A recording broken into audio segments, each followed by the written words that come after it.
Assalamualaikum warahmatullahi wabarakatuh. Selalu saja kita memuji Tuhan kita Allah, zat yang paling pantas untuk dipuji, dicintai, ditunduki dan ditakuti. Satu-satunya zat yang telah menciptakan, mengurus, mengawasi semua yang di langit, semua yang di bumi dan semua yang di kedalaman lautan. Ilmunya meliputi segala sesuatunya, tidak beranak dan tidak diperanakkan dan tidak ada sekutu bagian dalam setiap kegiatannya. Dia telah menggantungkan segala kebutuhan kita dengan kalimat sederhana dan penuh dengan berkah. Alhamdulillah. Maka sangat wajar di setiap awal aktivitas ataupun selesai dari aktivitas kita selalu mengucapkan kalimat ini. Selanjutnya kita panjatkan salam hormat kita penuh dengan cinta, rindu, penghormatan kepada manusia terbaik yang telah dipilih oleh Sang Pencipta Allah menutup risalah kenabian dan kerasulan. Manusia telah disempurnakan jalur nasabnya, ilmunya, fisiknya, sukses dalam kehidupan dunianya dan juga di akhiratnya. Demikianlah orang-orang yang mengikutinya pasti juga akan mendapatkan kesuksesan. Makanya Allah sebagai pencipta telah memerintahkan setiap manusia tidak terkecuali untuk menjadikannya sebagai suri tauladan, terutama bagi orang-orang yang sudah beriman. Dan Sang Pencipta Allah bersama malaikatnya mengucapkan salam hormat secara langsung juga kepada manusia terbaik ini. Dan siapapun yang mengucapkan salam hormat kepadanya akan dibalas oleh Allah secara spontan 10 kali salam secara langsung dari Allah. Maka sangat wajar kalau kita selalu mengucapkan salawat dan taslim kepada Nabi besar Muhammad sallallahu alaihi wasallam. Melanjutkan bahasan sirah kita, semoga Allah berkahi. Setelah panjang lebar kita jelaskan tentang perang Hamrat Asad yang terjadi setelah perang Uhud dan juga pelajaran-pelajaran yang kita ambil dari perang Uhud yang sangat luar biasa. Berikut juga kaidah-kaidah syar'i yang bisa diambil dari kejadian Uhud dan Hamrat Asad. Kita akan masuk sekarang ke pembahasan tentang penyerangan beberapa suku Arab yang ada di sekitar Madinah ke kota Madinah. Maksudnya ingin menyerang. Dan ini semua adalah rentetan permasalahan yang terjadi di Uhud, di pertengahan peperangan.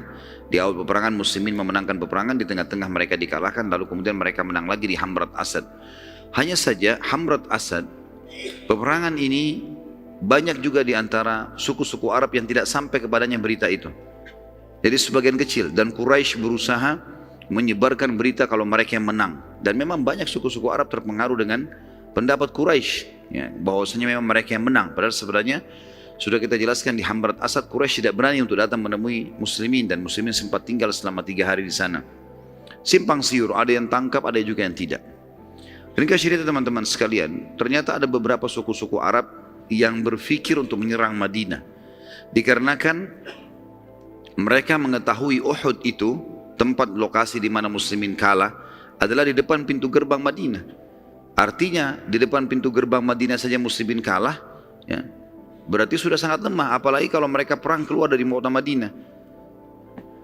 Maka perang yang terjadi Hamrat Asad dan Uhud itu terjadi. Uhud tentunya di bulan Syawal, tanggal 15 Syawal tahun 3 Hijriah, dan Hamrat Asad tanggal 16 Syawal. Nabi SAW pada saat itu menetap di Madinah. Setelah Hamrat Asad tidak keluar sama sekali bentuk pasukan atau menyerang. Beliau tinggal kurang lebih dari bulan Syawal, Dzulqa'dah, Dzulhijjah, 3 bulan sampai bulan Muharram di tahun 4 Hijriah. Tidak ada peperangan. Nabi SAW fokus menyampaikan wahyu kepada para sahabat dari hukum-hukum syari yang turun pada saat itu. Sampai akhirnya baginda Nabi SAW mendengarkan, teman-teman sekalian, ada beberapa suku-suku Arab yang tamak untuk menyerang Madinah. Dan suku yang paling pertama ingin menyerang Madinah namanya suku As'ad bin Khuzaimah.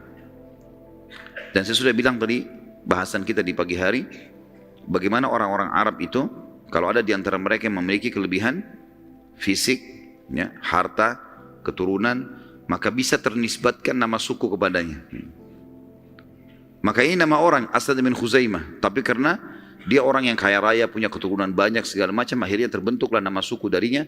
Kemudian berkembanglah juga kepada anak cucunya yang terus, ya, menjadi jumlah yang banyak, maka terbentuklah suku yang besar. Suku ini, teman-teman sekalian, dipimpin oleh seseorang yang bernama Tulaiha. Tulaiha dan adiknya, Tulaiha si kakak, adiknya namanya Salamah. Dua-duanya anaknya Khuwailid. Tulaiha ini perlu kita tahu juga, nanti dia akan mengaku sebagai seorang nabi. Salah satu yang mengaku nabi di Jazirah nanti, nabi palsu tentunya, Tulaiha ini. Hanya saja dari 3 orang yang mengaku nabi, Tulaiha bin Khuwailid, ini nantinya taubat dia. Masuk Islam dan dia taubat. Bahkan dia termasuk salah satu dari pasukan Umar bin Khattab yang menuju ke Qadisiyah, memerangi Persia bersama Sa'ad bin Abi Waqqas radhiyallahu anhu ajma'in. Kemudian ada Aswadul Unsi nanti terbunuh, dan juga ada Musailamah al-Kadzdzab juga terbunuh setelah mereka mengaku sebagai nabi palsu. Saudara seiman, berita akan menyerangnya Tulaiha ke Madinah ini didengar oleh baginda Nabi SAW, dan beliau akhirnya mengirim mata-mata ke sana. Dengan segera Nabi SAW menyiapkan pasukan yang kita sudah sebutkan dan sering kita sebutkan dengan istilah Sariyah. Masih ingat ya? Sariyah adalah jumlah 3 orang sampai 100 maksimal, namanya Sariyah. Kalau lebih dari 100 maka dikatakan Jaish, pasukan dalam bahasa Arab. Tapi kalau di bawah dari 100 namanya Sariyah. Nabi SAW menyiapkan Sariyah yang dipimpin oleh Abu Salamah. Riwayat lain mengatakan Abu Talha. Ada 2 riwayat ya. Dengan kekuatan kurang lebih antara 100 orang, ada riwayat yang mengatakan 150 orang, ada pasukan tambahan. Mereka menyerang ke suku As'ad sebelum mereka atau suku As'ad menyerang Madinah. Dan ternyata dalam kondisi mereka tidak sadar suku As'ad ini akan diserang, mereka lalai dan setelah sholat subuh berhasil diserang oleh Abu Talha dan berhasil mengalahkan suku As'ad, yang akhirnya membatalkan niat mereka untuk mendatangi Madinah. Dan tentu Abu Talha, yang lebih tepatnya karena ada 2 riwayat, ada Abu Salamah, tapi kita ambilnya riwayat yang paling kuat, Abu Talha radhiyallahu anhu yang sempat terluka parah di perang Uhud, itu diutus oleh Nabi SAW jadi pimpinan sini, dan dia pada saat pulang dari menyerang suku Asad ini, dia pun mati terbunuh syahid dan lukanya di medan perang. Dan juga ulama mengeluarkan sebuah hukum, siapapun yang telah ikut berperang kemudian terluka di medan perang lalu dia pulang ke kampungnya atau ke kotanya dan dia mati kena luka, itu terhitung syahid, walaupun dia tidak mati di kancah peperangan, karena lukanya menyebabkan dia mati. Yang luka itu didapatkan di kancah peperangan. Yang kedua suku Hudzail. Kalau masih ingat tadi ada seseorang yang diutus oleh Quraisy untuk menakut-nakuti muslimin ya, itu dari suku Hudzail. Setelah perang Uhud, tepatnya bulan Muharram, juga masih di bulan Muharram, setelah selesai suku Asad tadi bin Khuzaimah dikalahkan, datanglah kepada Nabi SAW 2 suku Arab, namanya suku Adal dan Qara. Suku Adal dan Qara. Suku ini tidak terlalu dikenal karena suku yang cukup jauh dari di ujung Jazirah Arab, dekatnya di wilayah Najd, wilayah dekat negeri Syam. Mereka sempat datang kemudian meminta kepada Nabi SAW. Mereka pura-pura masuk Islam. Mereka datang, mereka syahadat di Madinah, berapa puluh orang gitu ya, tidak disebutkan jumlahnya, tapi ada di sejarah mengatakan antara 40 sampai 50 orang. Mereka lalu masuk Islam dan mereka meminta agar Nabi SAW mengutus beberapa orang sahabat penghafal Al-Quran untuk menemani mereka pergi ke sukunya gitu. Dan Nabi SAW mengutus 6 orang sahabat yang mulia. Yang pertama adalah Asim bin Thabit bin Abi Aqlah. Asim bin Thabit bin Abi Aqlah. Yang kedua Marthad bin Marthad Al-Ghanawi. Marthad bin Marthad Al-Ghanawi. Yang ketiga Khalid bin Al-Bukhair. Khalid bin Al-Bukhair. Yang keempat Khubayb bin Adi. Khubayb bin Adi. Nanti saya ulangi lagi. Yang kelima Zaid bin Ad-Dathinnah. Yang terakhir Abdullah bin Tariq. Abdullah bin Tariq. Jadi Asim bin Thabit bin Abi Al-Aqla, Marthad bin Abi bin Marthad, Marthad bin Marthad Al-Ghanawi, Khalid bin Bukhair, Khubayb bin Adi, Zaid bin Ad-Dathinnah, dan juga yang terakhir Abdullah bin Tariq radhiyallahu anhu majma'in. Semuanya ini penghafal Quran. Semua ini penghafal Quran dari sahabat Nabi ridwanullahi alaihim. Pada saat tiba melewati pemukiman suku Hudzail, ternyata kelompok ini kelihatan pengkhianatannya. Padahal mereka tadi sementara jalan mereka tunjukkan, mereka belajar sholat, mereka coba belajar baca Al-Quran setiap istirahat. Tapi begitu lewat di depan suku Hudzail, kelihatan pengkhianatan mereka. Mereka cuma mau sahabat ini ikut sampai di situ. Dan suku Hudzail ini suku yang sangat dekat dengan Mekah. Nanti kita lihat suku ini nanti di pembebasan sebelum pembebasan atau kesepakatan Hudaybiyah, mereka jadi baik, mereka akan mengikuti menjadi partnernya Nabi SAW, jadi sekutunya Nabi. Tapi pada saat ini kita ceritakan di awal-awal Islam. Maka kedua suku tadi, Adal dan Qara ini menangkap sahabat yang 6, kemudian menyerahkan kepada Hudzail untuk menerima uang. Ini orang-orang dari Madinah muslimin, kami serahkan pada kalian. Bayar duit, kami tinggalkan. Dan Hudzail memang sudah menawarkan kepada Quraisy, hai Quraisy, kalau kami tawan orang Islam, apa kalian mau tebus? Ada kalau orang muslim dari Madinah kami tangkap, kami serahkan kalian, mau tebus nggak? Orang Quraisy bilang bawa, siapa saja. Dan kalau kalian bawa, kami bayar berapa saja untuk membalas dendam karena ada di antara mereka yang sempat terbunuh kerabatnya di perang Badr. Maka akhirnya suku Hudzail pun mengepung sahabat tadi. Waktu mereka pas diserahkan, tentu 6 orang ini tidak sempat diikat segala macam, tapi tiba-tiba saja suku Hudzail disuruh kepung, ambil deh, tangkap aja. Dari 6 orang sahabat ini teman-teman sekalian, ada 3 orang yang menolak untuk menyerahkan diri. Itu adalah Asim, yang tadi yang pertama kita sebutkan, Marthad, dan Khalid bin Al-Bukair. 3 sahabat ini menolak untuk menyerahkan diri, dan ketiganya berkata, demi Allah kami tidak akan membuat perjanjian dan kesepakatan dengan kaum musyrikin. Enggak ada akad di sini. Karena kan mereka bilang, orang-orang Hudzail mengatakan, sudahlah, kami tidak mau membunuh kalian, enggak usah melawan, serahkan diri, kami hanya serahkan kalian kepada Quraisy, kami mau duit, mau harta.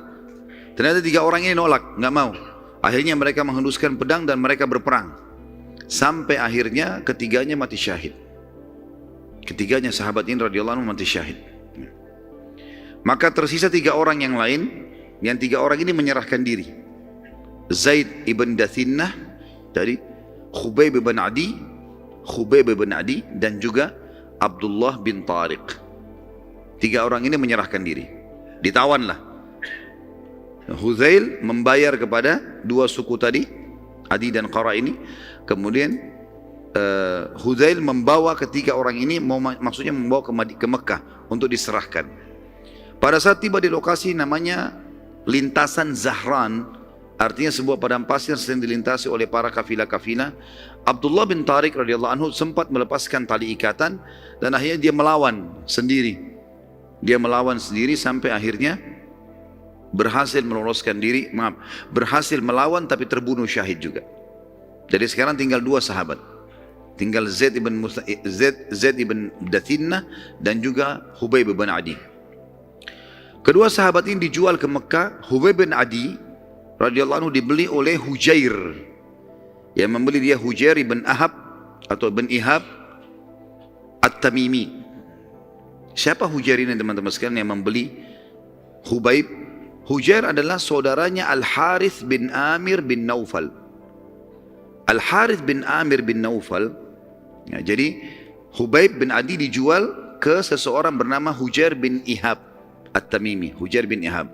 Hujair bin Ihab ini sengaja membeli, ya, Khubayb karena dia adalah saudaranya Al-Harith. Namanya saudaranya Hujair yang membeli si Khubayb ini adalah Al-Harith bin Amir bin Naufal. Ini adalah orang yang dibunuh oleh Khubayb di Uhud. Jadi ternyata Khubayb bin Adi radhiyallahu anhu sahabat Nabi ini sempat membunuh seseorang di Uhud namanya Al-Harith bin Amir bin Nufail. Ini adalah saudaranya Hujair. Makanya Hujair sengaja membeli Khubayb untuk dia bunuh, balas dendam. Kemudian Zaid bin Dathinnah dibeli oleh Safwan bin Umayyah bin Khalaf. Safwan bin Umayyah bin Khalaf. Kalau antum masih ingat di perang Badar, Umayyah bin Khalaf termasuk yang terbunuh bersama Abu Jahal. Ya. Dan anaknya Umayyah bin Khalaf namanya Safwan menjadi pengganti ayahnya jadi kepala suku di Mekah. Dia bilang, dia iklankan, siapa saja yang menyerahkan kepada saya muslim, siapa saja muslim, maka saya akan bayar berapa saja dan saya akan bunuh sebagai ganti karena ayahnya terbunuh di perang Badar. Kedua sahabat ini akhirnya dibunuh dan keduanya mati syahid. Keduanya mati syahid. Suku Hudzail pada saat menyerahkan Asim, maka suku Hudzail sempat membunuh Asim. Ingatkan tadi 3 orang yang sempat melawan, diantaranya Asim. Asim ini waktu berperang melawan, dia dengan 2 orang temannya, 3 orang terbunuh awal, karena 3 orang ditawan, 3 orang melawan awal. Asim salah satunya. Waktu mereka membunuh Asim, dan mereka memotong kepalanya Asim, memotong kepala Asim dilepaskan, mereka niatnya ingin menjual kepala Asim kepada seorang wanita bernama Sulafa ya. Ada Sulafa dan mengatakan Sulaifa, namanya Sulafa binti Sa'ad ya. Sulafa binti Sa'ad ya.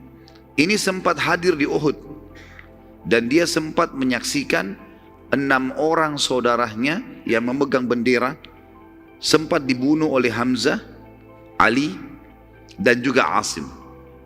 Sulaifa ini atau Sulafa ini, waktu dia lihat ke-6 saudaranya dari Bani Abdiddar jatuh tergeletak semuanya mati di dekat bendera, setiap ada pegang bendera dibunuh lagi oleh Hamzah, Ali, dan Asim, gitu kan. Waktu 6 orang jatuh ini, kebetulan saudaranya yang ke-6 yang pegang bendera yang membunuh, yang menusuknya Asim, dan dia lihat. Maka Sulafa mengeluarkan instruksi di pasukan Quraisy waktu itu di perang Uhud, siapapun yang mendatangkan kepada saya batok kepalanya Asim, maka saya akan isi batok kepalanya dengan emas untuk saya bayar. Jadi batok kepalanya nanti kalau saya dapatkan, saya akan bersihkan, dikeluarkan semua isi otaknya, saya akan isi dengan emas. Sebesar itu saya akan kasih ke orang yang memberikan batok kepalanya. Oleh karena itu suku Hudzail tamak pada saat itu. Mereka pada saat membunuh Asim, mereka membawa kepalanya dengan niat mau dijual kepada Sulafa tadi, binti Sa'ad bin Syahid ya, yang hadir di Uhud pada saat itu. Namun terjadi keajaiban yang luar biasa pada saat itu. Diantara yang disebutkan dalam riwayat adalah pada saat mereka memotong kepala Asim, kepalanya sempat dipenuhi dengan lebah. Entah lebah dari mana datang, dari padang pasir, penuh semua mukanya dan kepalanya penuh lebah. Dan setiap kali ada suku Hudzail yang coba menyentuh, maka diserang oleh lebah tersebut. Dan di depan mata mereka, lebah-lebah ini rame-rame ya menjepit kepala Asim, kemudian dibawa terbang oleh lebah gitu. Sampai akhirnya kepala Asim tidak ditemukan sama sekali dan dibawa oleh lebah entah kemana dengan hikmah Allah subhanahu wa ta'ala. Dan pada saat terdengar berita tersebut oleh kaum muslimin, maka Umar bin Khattab mengatakan, saya pernah mendengarkan Asim telah bersumpah atas nama Allah dan memohon agar jasadnya tidak disentuh sama sekali oleh orang-orang musyrik. Maka pada saat mereka memotong pun kepalanya, sempat jasadnya entah di mana, mereka hanya menemukan kepalanya, dan kepalanya pun dibawa oleh lebah, yang akhirnya mereka tidak bisa menemukan sama sekali jasad sahabat yang mulia ini. Tentu kita melihat ini teman-teman sekalian, sampai di sini yang dinukil oleh para ahli sejarah, dan belum disebutkan apakah baginda Nabi SAW membalas atau tidak. Yang jelas kejadian ini terjadi. Yang saya tahu nanti suku Hudzail ya, meminta maaf, dan kemudian suku Hudzail akhirnya menjadi sekutu Nabi di kesepakatan Hudaybiyah.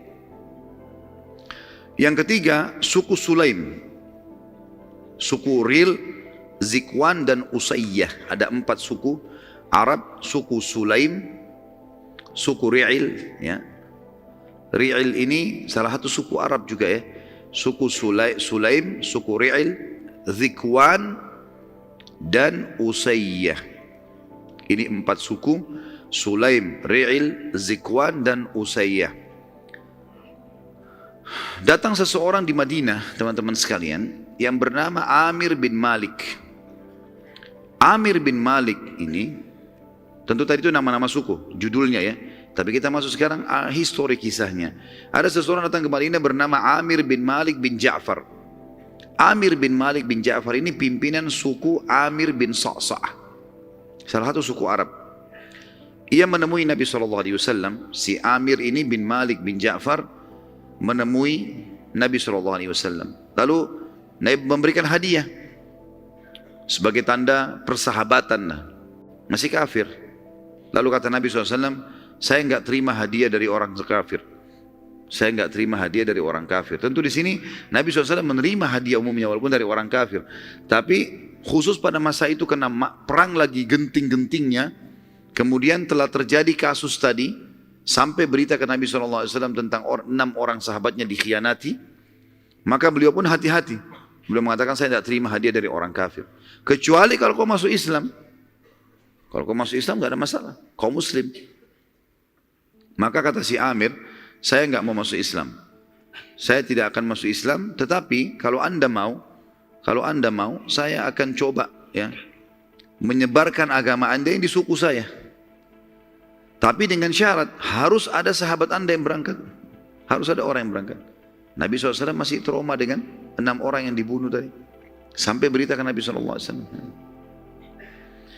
Juga ada riwayat tadi saya lupa sampaikan teman-teman, Asim pada saat jasadnya dicari, maka bumi yang ada jasadnya terbuka dan menanamkan, memasukkan jasadnya. Sementara kepalanya dibawa oleh lebah. Tadi yang lupa saya sampaikan. Maka kata Nabi SAW, apa jaminanmu? Sekarang, apa jaminan kau bisa selamatkan? Ada sahabat saya dikhianati. Kata dia, saya menjaminnya. Saya kepala suku, saya yang jamin. Maka kata Nabi SAW, baiklah. Kalau kau menjamin, selesai. Artinya kalau ada pengkhianatan, perang nih. Maka Nabi SAW pun mengutus 70 orang sahabat pilihan waktu itu. Dari tadi cuma 6, sekarang 70 orang. Supaya ada kekuatan gitu. Di antara 70 orang ini ada beberapa orang sahabat yang terkenal dengan keimanannya, dengan ilmunya, ulamanya sahabat. Di antaranya Al-Harith bin Shimmah. Al-Harith bin Shimmah salah satu ulama sahabat masyhur dengan ilmunya. Ini salah satunya, ada mungkin 6-7 orang ini diantaranya sahabat semua mulia tentu, tapi ini 7 orang ini, 6 orang ini orang-orang yang sangat tinggi ilmunya. Hafal 30 juz, dan ini 70 orang memang penghafal Quran semuanya. Yang kedua, Haram bin Milhan. Jadi Al-Harith bin Shimmah, Haram bin Milhan, kemudian Urwa bin Asma As-Silmi. Al-Harith bin Shimmah, Haram bin Milhan, Urwa bin Asma As-Silmi. Kemudian yang keempat, Nafi' bin Badil. Nafi' bin Badil. Saya ulangi, kalau ada yang mau catat teman-teman sekalian, saya ulangi insyaAllah. Tapi niatnya dicatat bukan karena mau dapat buku ya. Dari sekarang sepakat dulu. Al-Harith bin Shimmah yang pertama, kemudian Haram bin Milhan, kemudian Urwa bin Asma As-Silmi, kemudian Nafi' bin Badil bin Waraqah. Nafi' bin Badil bin Waraqah, dan juga Amir bin Fuhairah. Ini kurang lebih di antara 70 ada 4 atau 5-6 orang ini ya. Al-Harith bin Shimmah, Haram bin Milhan, Urwa bin Asma As-Silmi, Nafi' bin Badil bin Waraqah, dan Amir bin Fuhairah. Pada saat mereka tiba di pemukiman suku Sulaim, ternyata terjadi lagi pengkhianatan. Si Amir tadi bin Malik, kepala suku Sa'sa'ah, kepala suku Amir bin Sa'sa'ah, berkhianat. Dia mengajak 4 suku yang merupakan suku dia, yaitu tadi yang kita sudah sebutkan di awal judul kita, suku Sulaim, suku Ri'il, suku Zikwan, dan suku Usayyah, untuk membunuh para sahabat. Dan mereka melakukan sampai akhirnya ke 70 sahabat berusaha melawan dan terbunuh 69. Mati syahid semuanya. Dan yang lolos cuma 1 orang. Yang lolos adalah Amir bin Umayyah Ad-Damiri. Amir bin Umayyah Ad-Damiri. Dan ini mereka terbunuh di sebuah lokasi namanya Bi'ir Ma'unah. Bi'ir Ma'unah, sumur Ma'unah. Nanti akan kita jelaskan ada penyerangan Nabi SAW ke lokasi ini. Bagaimana mereka dihukum oleh Nabi SAW karena membunuh 69 sahabatnya. Jadi nama lokasinya Bi'ir Ma'unah, dan yang tersisa adalah Amir bin Umayyah Ad-Damiri. Dalam perjalanan menuju ke Madinah, Amir sempat menemukan 2 orang dari asal suku sang pengkhianat, Amir bin Malik bin Ja'far As-Sa'sa'ah tadi. Yang sempat memberikan jaminan Nabi kan, namanya Amir bin Malik kan. Saya jamin, tidak ada masalah, saya kepala suku. Ternyata Amir, kepala suku tadi yang mengkhianat itu, sahabat juga yang sempat lolos namanya Amir. Sahabat si Amir ini, waktu dia menuju ke Madinah pulang, dia temukan ada 2 orang dari sukunya si Amir pengkhianat tadi. Lagi lewat. Maka sahabat yang mulia Amir bin Umayyah membunuh 2 orang itu. Sebagai balasan. Karena dia tahu ini dari suku Amir bin Sa'sa. Ini sama, pengkhianat juga ini. Dia pikir semua suku itu pasti pengkhianat. Padahal sebenarnya yang berkhianat cuma kepala sukunya saja. Pada saat Nabi SAW mendengar cerita tersebut, maka Nabi SAW berkata, wahai Amir, masalah kasus pengkhianatan kepala suku mereka, Amir tadi bin Malik, ini dianya yang salah. Dan yang akan kita hukum dia berikut 4 suku yang mendukungnya tadi. Sulaim, Ri'il, Zikwan, ya, itu semua tadi kita hukum, itu yang kita hukum. Jadi 2 orang yang kamu bunuh, kita akan bayar diyahnya. Lihat bagaimana keadilan Islam ya. Padahal sudah terjadi pengkhianatan. Karena ada sahabat Nabi SAW membunuh dengan tidak sengaja, salah, maka Nabi SAW mau membayar itu.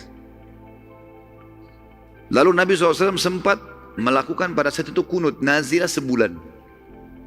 Subuh, duhur, asar, maghrib, isya membaca kunut. Semuanya memohon kepada Allah agar keempat suku ini dibinasakan oleh Allah selama sebulan penuh. Dan di sini keluar sebuah hukum tentang adanya kunut nazilah, di mana pada saat muslimin terdesak, ada masalah yang mereka hadapi, mereka boleh memohon kepada Allah agar diberikan kemenangan. Dan pada saat itu Allah Subhanahu wa taala mengabulkan doa Nabi SAW sehingga keempat suku itu terkutuk dan mereka akhirnya banyak yang binasa dan ditimpa banyak penyakit. Ya.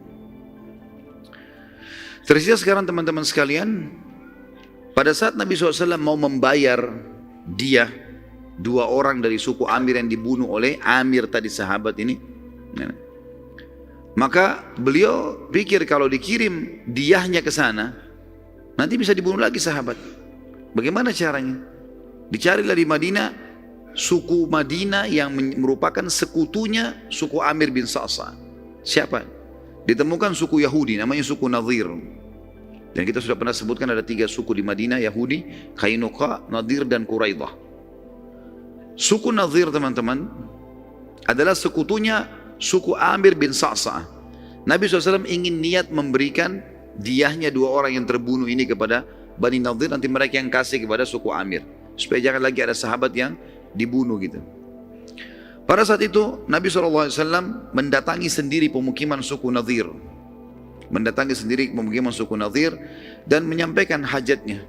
Kalau kami telah terjadi begini dan begitu dan kami akan menitipkan diyahnya, tolong selesaikan. Ternyata suku Nadir pada saat itu mengatakan baiklah, kami akan terima, gitu kan. Kami akan terima. Tapi kamu tunggu sebentar hai Muhammad. Waktu itu Nabi SAW lagi kebetulan di jalan pemukiman mereka, karena zaman dulu setiap suku punya benteng sendiri. Saya pernah jelaskan tentang keadaan 3 suku Yahudi, Nadir, Qainuqa dan Quraidah ini. Semuanya punya benteng. Di dalam benteng ada pemukiman mereka, ada pasar, ada sumur, ada peternakan. Seperti satu kota sendiri. Jadi kota di dalam kota gitu. Suku Nadir waktu Nabi SAW datang ke sana mau mengantarkan diyah denda 2 orang yang dibunuh oleh sahabat tadi, disuruh tunggu oleh orang-orang Yahudi. Dan Nabi SAW menunggu di salah satu rumah mereka, ditemani waktu itu oleh Abu Bakar, Umar, ya, sahabat-sahabat Nabi yang mulia, Ali bin Abi Thalib. 3 orang sahabat ini mendampingi Nabi SAW. Dan Nabi duduk bersandar di salah satu rumah mereka. Ternyata orang-orang Yahudi berkata satu sama yang lain, sungguh kalian tidak akan pernah mendapatkan kesempatan untuk membunuh Muhammad lebih baik daripada ini. Siapa yang naik ke atas rumah yang tempat dia sekarang lagi ada, kemudian dilemparkan batu ke bawah, biar Muhammad kena batu dan mati. Begitu pemikiran orang-orang Yahudi pada saat itu. Maka ada satu orang Yahudi yang pada saat itu bernama Amr bin Jahash. Amr bin Jahash bin Ka'ab, namanya dia, Amr bin Jahash bin Ka'ab. Amr bin Jahash ini berkata, aku. Lalu dia pun ya, membawa batu besar, kemudian mutar dari belakang rumah itu. Dia masuk dari pintu belakang rumah, dia pamit sama pemilik rumahnya, lalu dia ceritakan kisahnya, lalu dia naik ke atas. Begitu dia naik ke atas dan dia tinggal mau menjatuhkan batu, wahyu turun. Mereka lupa kalau ini adalah Rasulullah SAW. Jibril datang menyampaikan, hai Muhammad, di atas kepalamu sekarang ada orang Yahudi bernama Amr ini mau melemparkan batu. Nabi SAW, tentu Abu Bakar sama Umar sama Ali nggak tahu itu. Karena Jibril berbicara dengan Nabi, mereka tidak tahu. Maka Nabi SAW tiba-tiba berdiri, lalu meninggalkan rumah tersebut dengan tidak ada sama sekali gerakan seakan-akan ada kaget atau marah, enggak. Santai saja. Dan biasanya Nabi SAW kalau begini berarti punya hajat mau ke kamar kecil. Para sahabat fahamnya begitu. Jadi kalau Nabi SAW berdiri tanpa sebab, berarti ada hajat mau ke kamar kecil biasanya. Kalau selain kamar kecil biasanya Nabi sampaikan. Seperti itulah. Nabi SAW berdiri. Waktu Nabi berdiri, Abu Bakar, Umar sama Ali nunggu. Nggak ada juga yang tiba-tiba nanya Nabi mau kemana anda ya Rasulullah, nggak ditanya. Karena lama menunggu, Abu Bakar, Umar dan Ali berpikir, kemana Rasulullah? Kok lama ini? Nggak balik-balik. Lebih baik kita lihat keadaannya. Mereka keliling di sekitar padang pasir yang biasa dipakai untuk kalau kita mungkin WC umum, nggak ada. Lalu mereka kembali ke Madinah, mereka kaget ternyata Nabi SAW sudah membentuk pasukan. Sudah dimotivasi pasukan, terbentuk pasukan besar. Lalu Abu Bakar tanya, ya Rasulullah ada apa? Kata Nabi SAW begini ceritanya. Bahwasanya orang-orang ini sebenarnya berusaha membunuhku. Ada seseorang bernama Amr naik di atas guma mau lempar batu dan kalau saya tunggu sebentar beberapa saat saja sudah dilemparin batu itu. Wahyu menyampaikan kepada saya dan ini harus dihukum. Maka Abu Bakar, Umar dan Ali pun radhiyallahu anhum bergabung di pasukan dan akhirnya Nabi SAW mengepung benteng suku Nadir selama 15 hari.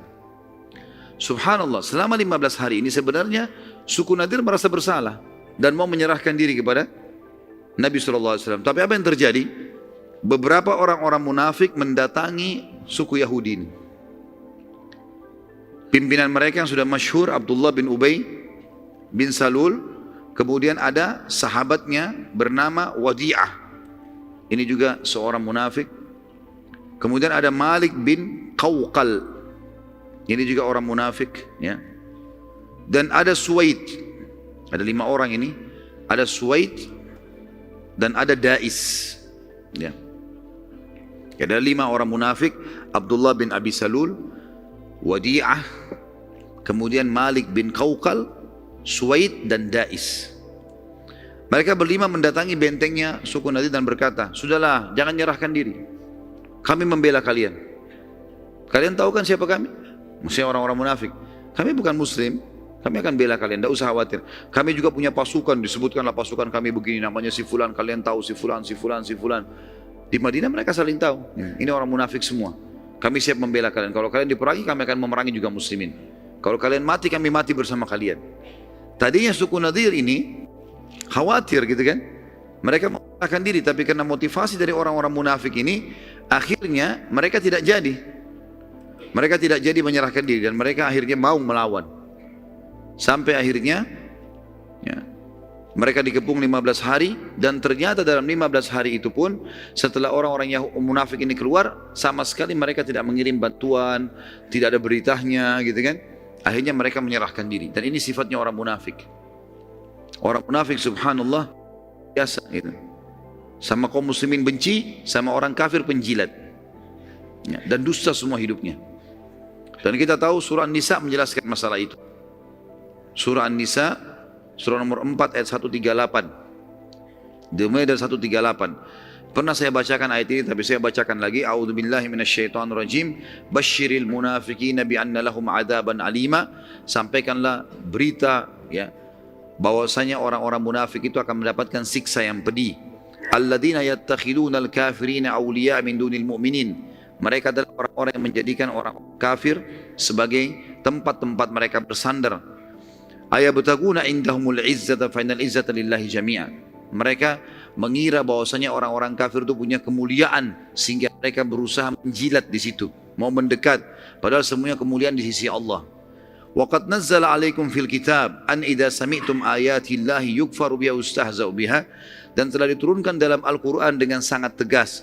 Kalau kalian dengarkan ayat-ayat Allah diolok-olok, ya, maka jangan kalian duduk. Fala taqudu ma'ahum. Jangan kalian duduk bersama mereka.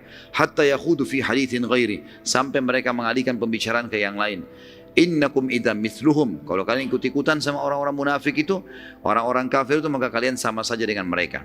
Innallaha jami'ul munafiqina wal kafirina fi jahannam jami'a. Sesungguhnya Allah pasti akan mengumpulkan orang-orang kafir dan orang munafik dalam neraka jahanam bersama-sama. Sifat orang munafik disebutkan, alladzina yatarabbasuna bikum, yaitu orang-orang yang selalu mencari kejadian-kejadian untuk kalian atau terhadap kalian, hai kaum muslimin. Fa in kana lakum fathum minallah, kalau kalian dapat kemenangan dari sisi Allah, qalu, orang-orang munafik berlumba-lumba berkata, alam nakum ma'akum, bukankah kami juga umat Islam sama dengan kalian? Kami kan juga namanya si fulan, orang muslim. Ya.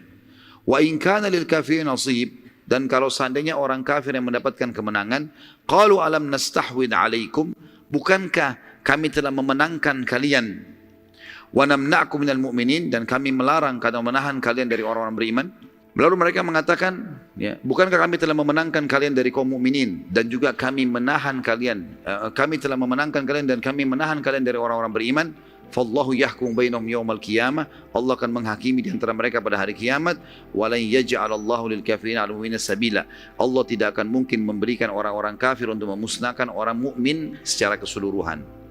Innal munafiqina yukhadi'una Allah wa khadi'uhum, orang-orang munafik berusaha menipu Allah seakan-akan Allah tidak tahu tentang keadaan mereka, padahal Allah sedang menipu, membalas tipu muslihat mereka.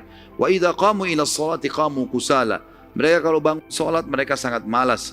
Yura'unan nas, kalaupun mereka salat mereka hanya ingin pujian manusia. Wala yadhkurunallaha illa qalila, mereka tidak pernah berzikir kepada Allah kecuali sedikit sekali. Mudabdabina baina dzalik, mereka bingung antara kafir dan keimanan. La ilaha ula'i wa la ilaha ula, mereka tidak menjadi orang beriman, tidak juga menjadi orang kafir.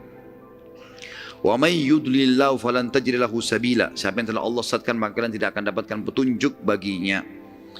Lalu kemudian sebagai penutup teman-teman, dan kita break untuk sholat dulu insyaAllah. Ternyata di sini semua yang mereka sampaikan kepada orang-orang Yahudi bohong dan dusta. Tidak ada dukungan, juga tidak ada bantuan dari mereka. Yang akhirnya Allah Azza wa Jal memasukkan rasa takut dalam hati suku Nadir, dan mereka meminta perdamaian dengan Nabi SAW. Dan insya Allah kita akan sampaikan atau lanjutkan sebentar lagi bahasan kita. Subhanakallahumma bihamdika, syahadu an la ilaha illa anta astaghfiruka wa atubu ilaik. Wassalamualaikum warahmatullahi wabarakatuh.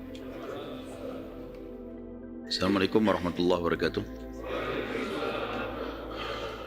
Alhamdulillah, wassalatu wassalamu ala rasulillah. Segala puji bagi Allah subhanahu wa ta'ala, juga salawat dan taslim kepada Nabi besar Muhammad sallallahu alaihi wasallam. Tadi kita sudah sampai masalah suku Nadir di mana mereka akhirnya menyerahkan diri kepada baginda Nabi SAW setelah 15 hari dikepung. Dan setelah ternyata terbukti kebohongan orang-orang munafik yang katanya mau membela mereka. Dan memang ini sudah menjadi sebuah tradisi dari orang-orang munafikin, mereka selalu memusuhi Islam dan mereka selalu menjilat dan menipu orang-orang kafir. Juga sudah kita bacakan beberapa ayat Al-Quran dalam surah An-Nisa yang menjelaskan masalah ciri-ciri khasnya orang-orang munafik itu. Di antara suku Nadir pada saat mereka menyerahkan diri, mereka tadinya minta damai. Tadinya Nabi SAW sebenarnya cuma minta si Amr saja yang bawa batu di atas rumah itu serahkan ke kami. Mereka nggak mau. Karena nggak mau akhirnya semua suku dikepung. Kalau mereka serahkan maka selesai urusannya. Orang itu yang dihukum, tapi ini tidak. Maka akhirnya dikepung semua dan mereka sampai menyerahkan diri pun tidak mau menyerahkan si orang yang niat mau membunuh tadi. Maka Nabi SAW mengatakan, saya hanya akan sepakat dengan kalian kalau kalian tunduk dengan hukumku. Maka mereka pun sepakat dan Nabi SAW menyetujui syarat-syarat atau menulis syarat-syarat, dan di antara syaratnya Nabi SAW adalah mereka harus meninggalkan Madinah dan mereka tidak boleh membawa apapun kecuali unta mereka saja. Ya.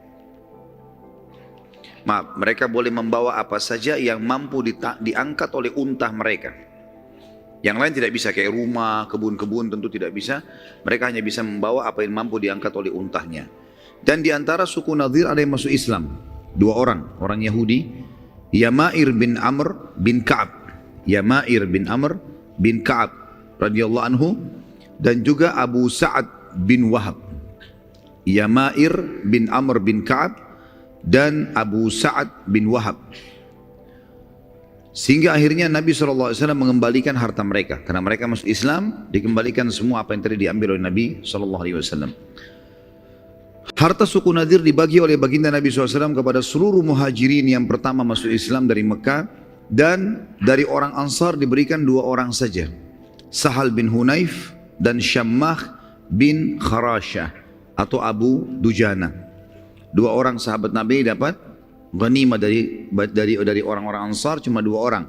Sahal bin Hunayf dan Syammah bin Kharasha atau Abu Dujana. Kejadian ini terjadi teman-teman sekalian di bulan Rabiul Awal tahun 4 Hijriah. Karena tadi kan Nabi SAW istirahat tidak perang setelah kejadian ya, Hamrat Asad sampai bulan Muharram di tahun 4 Hijriah. Terjadilah beberapa suku-suku Arab sampai akhirnya suku Nadhir ini yang dikeluarkan dari kota Madinah. Dan Allah Subhanahu wa taala mengekalkan dalam Al-Qur'an cerita tentang pengusiran suku Nadhir dari Madinah dan pengkhianatan mereka ini. Dalam surah Al-Hasyr lengkap satu surah itu turun untuk mereka. 24 ayat. Dan bagi teman-teman yang mau menghafal surah-surah ya, untuk menambah hafalan surah, termasuk surah ini mulia ini. Karena surah ini tidak panjang ya, 24 ayat dan menceritakan tentang kejadian mereka. Saya akan bacakan A'udzubillahi minasyaitonirrajim, surah Al-Hasyr, surah nomor 59 ayat 1 sampai ayat 24. Sabbaha lillahi ma fis samawati wa ma fil ardi wa huwal azizul hakim. Telah bertasbih kepada Allah semua yang ada di langit dan di bumi, dan dialah yang maha perkasa lagi maha bijaksana. Ayat ini turun kejadian pengusiran suku Nadhir pada saat mereka dikepung 15 hari itu. Lalu Allah mengatakan huwallazi akhrajal ladzina kafaru min ahlil kitab min diyarihim li awwalil hasyr ma dhanantum an yakhruju wa dhannu annahum mani'atuhum husunuhum min Allahi fa'atahumullahu min haitsu lam yahtasibu wa kadzaba fi qulubihim ar-ru'b yukhribuna buyutahum bi aydihim wa aydil mu'minina fa'tabiru ya ulil absar. Dialah Allah yang telah mengeluarkan orang-orang kafir dari ahli kitab, dari kampung-kampung mereka, maksudnya benteng mereka, pada saat pengusiran yang pertama. Yang dimaksud adalah orang-orang Bani Nadhir, karena mereka yang mula-mula dikumpulkan dan diusir dari kota Madinah. Kalian sempat menyangka, hai muslimin, bahwasanya mereka tidak akan keluar ya. Dan mereka pun yakin bahwasanya benteng-benteng mereka dapat mempertahankan mereka dari siksa Allah. Maka Allah mendatangkan kepada mereka hukuman dari arah yang mereka tidak sangka-sangka, dan Allah memasukkan ketakutan dalam hati mereka. Mereka merusak rumah-rumah mereka dengan tangan-tangan mereka sendiri dan tangan orang-orang mukmin. Maka ambillah pelajaran dari kejadian itu, hai orang-orang yang mempunyai wawasan atau akal. Jadi ayat ini, ayat nomor 2 ini yang paling tegas menjelaskan masalah keadaan mereka. Jadi waktu Nabi SAW mengatakan kalian harus diusir dari Madinah, sepakat keluar, kalau enggak dibunuh. Dan hanya boleh bawa barang yang dinaikkan di atas unta saja. Rupanya karena mereka sakit hati, mereka sempat merusak rumah-rumah mereka dengan tangan mereka sendiri. Maksudnya supaya tidak dipakai oleh muslimin. Kan? Ternyata di antara muslimin ada yang datang membantu mereka ngurusin rumahnya. Nanti kita tidak butuh rumah kalian kok.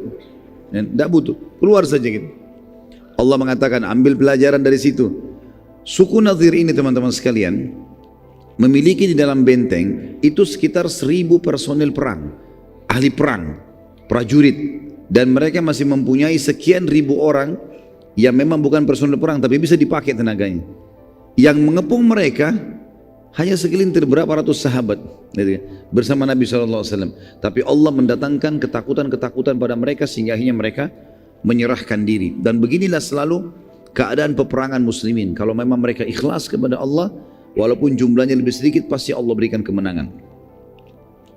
Ayat 3, walaula an kataballahu alaihimul jalaa'a la'adzabahum fid dunya walahum fil akhirati adzabun nar.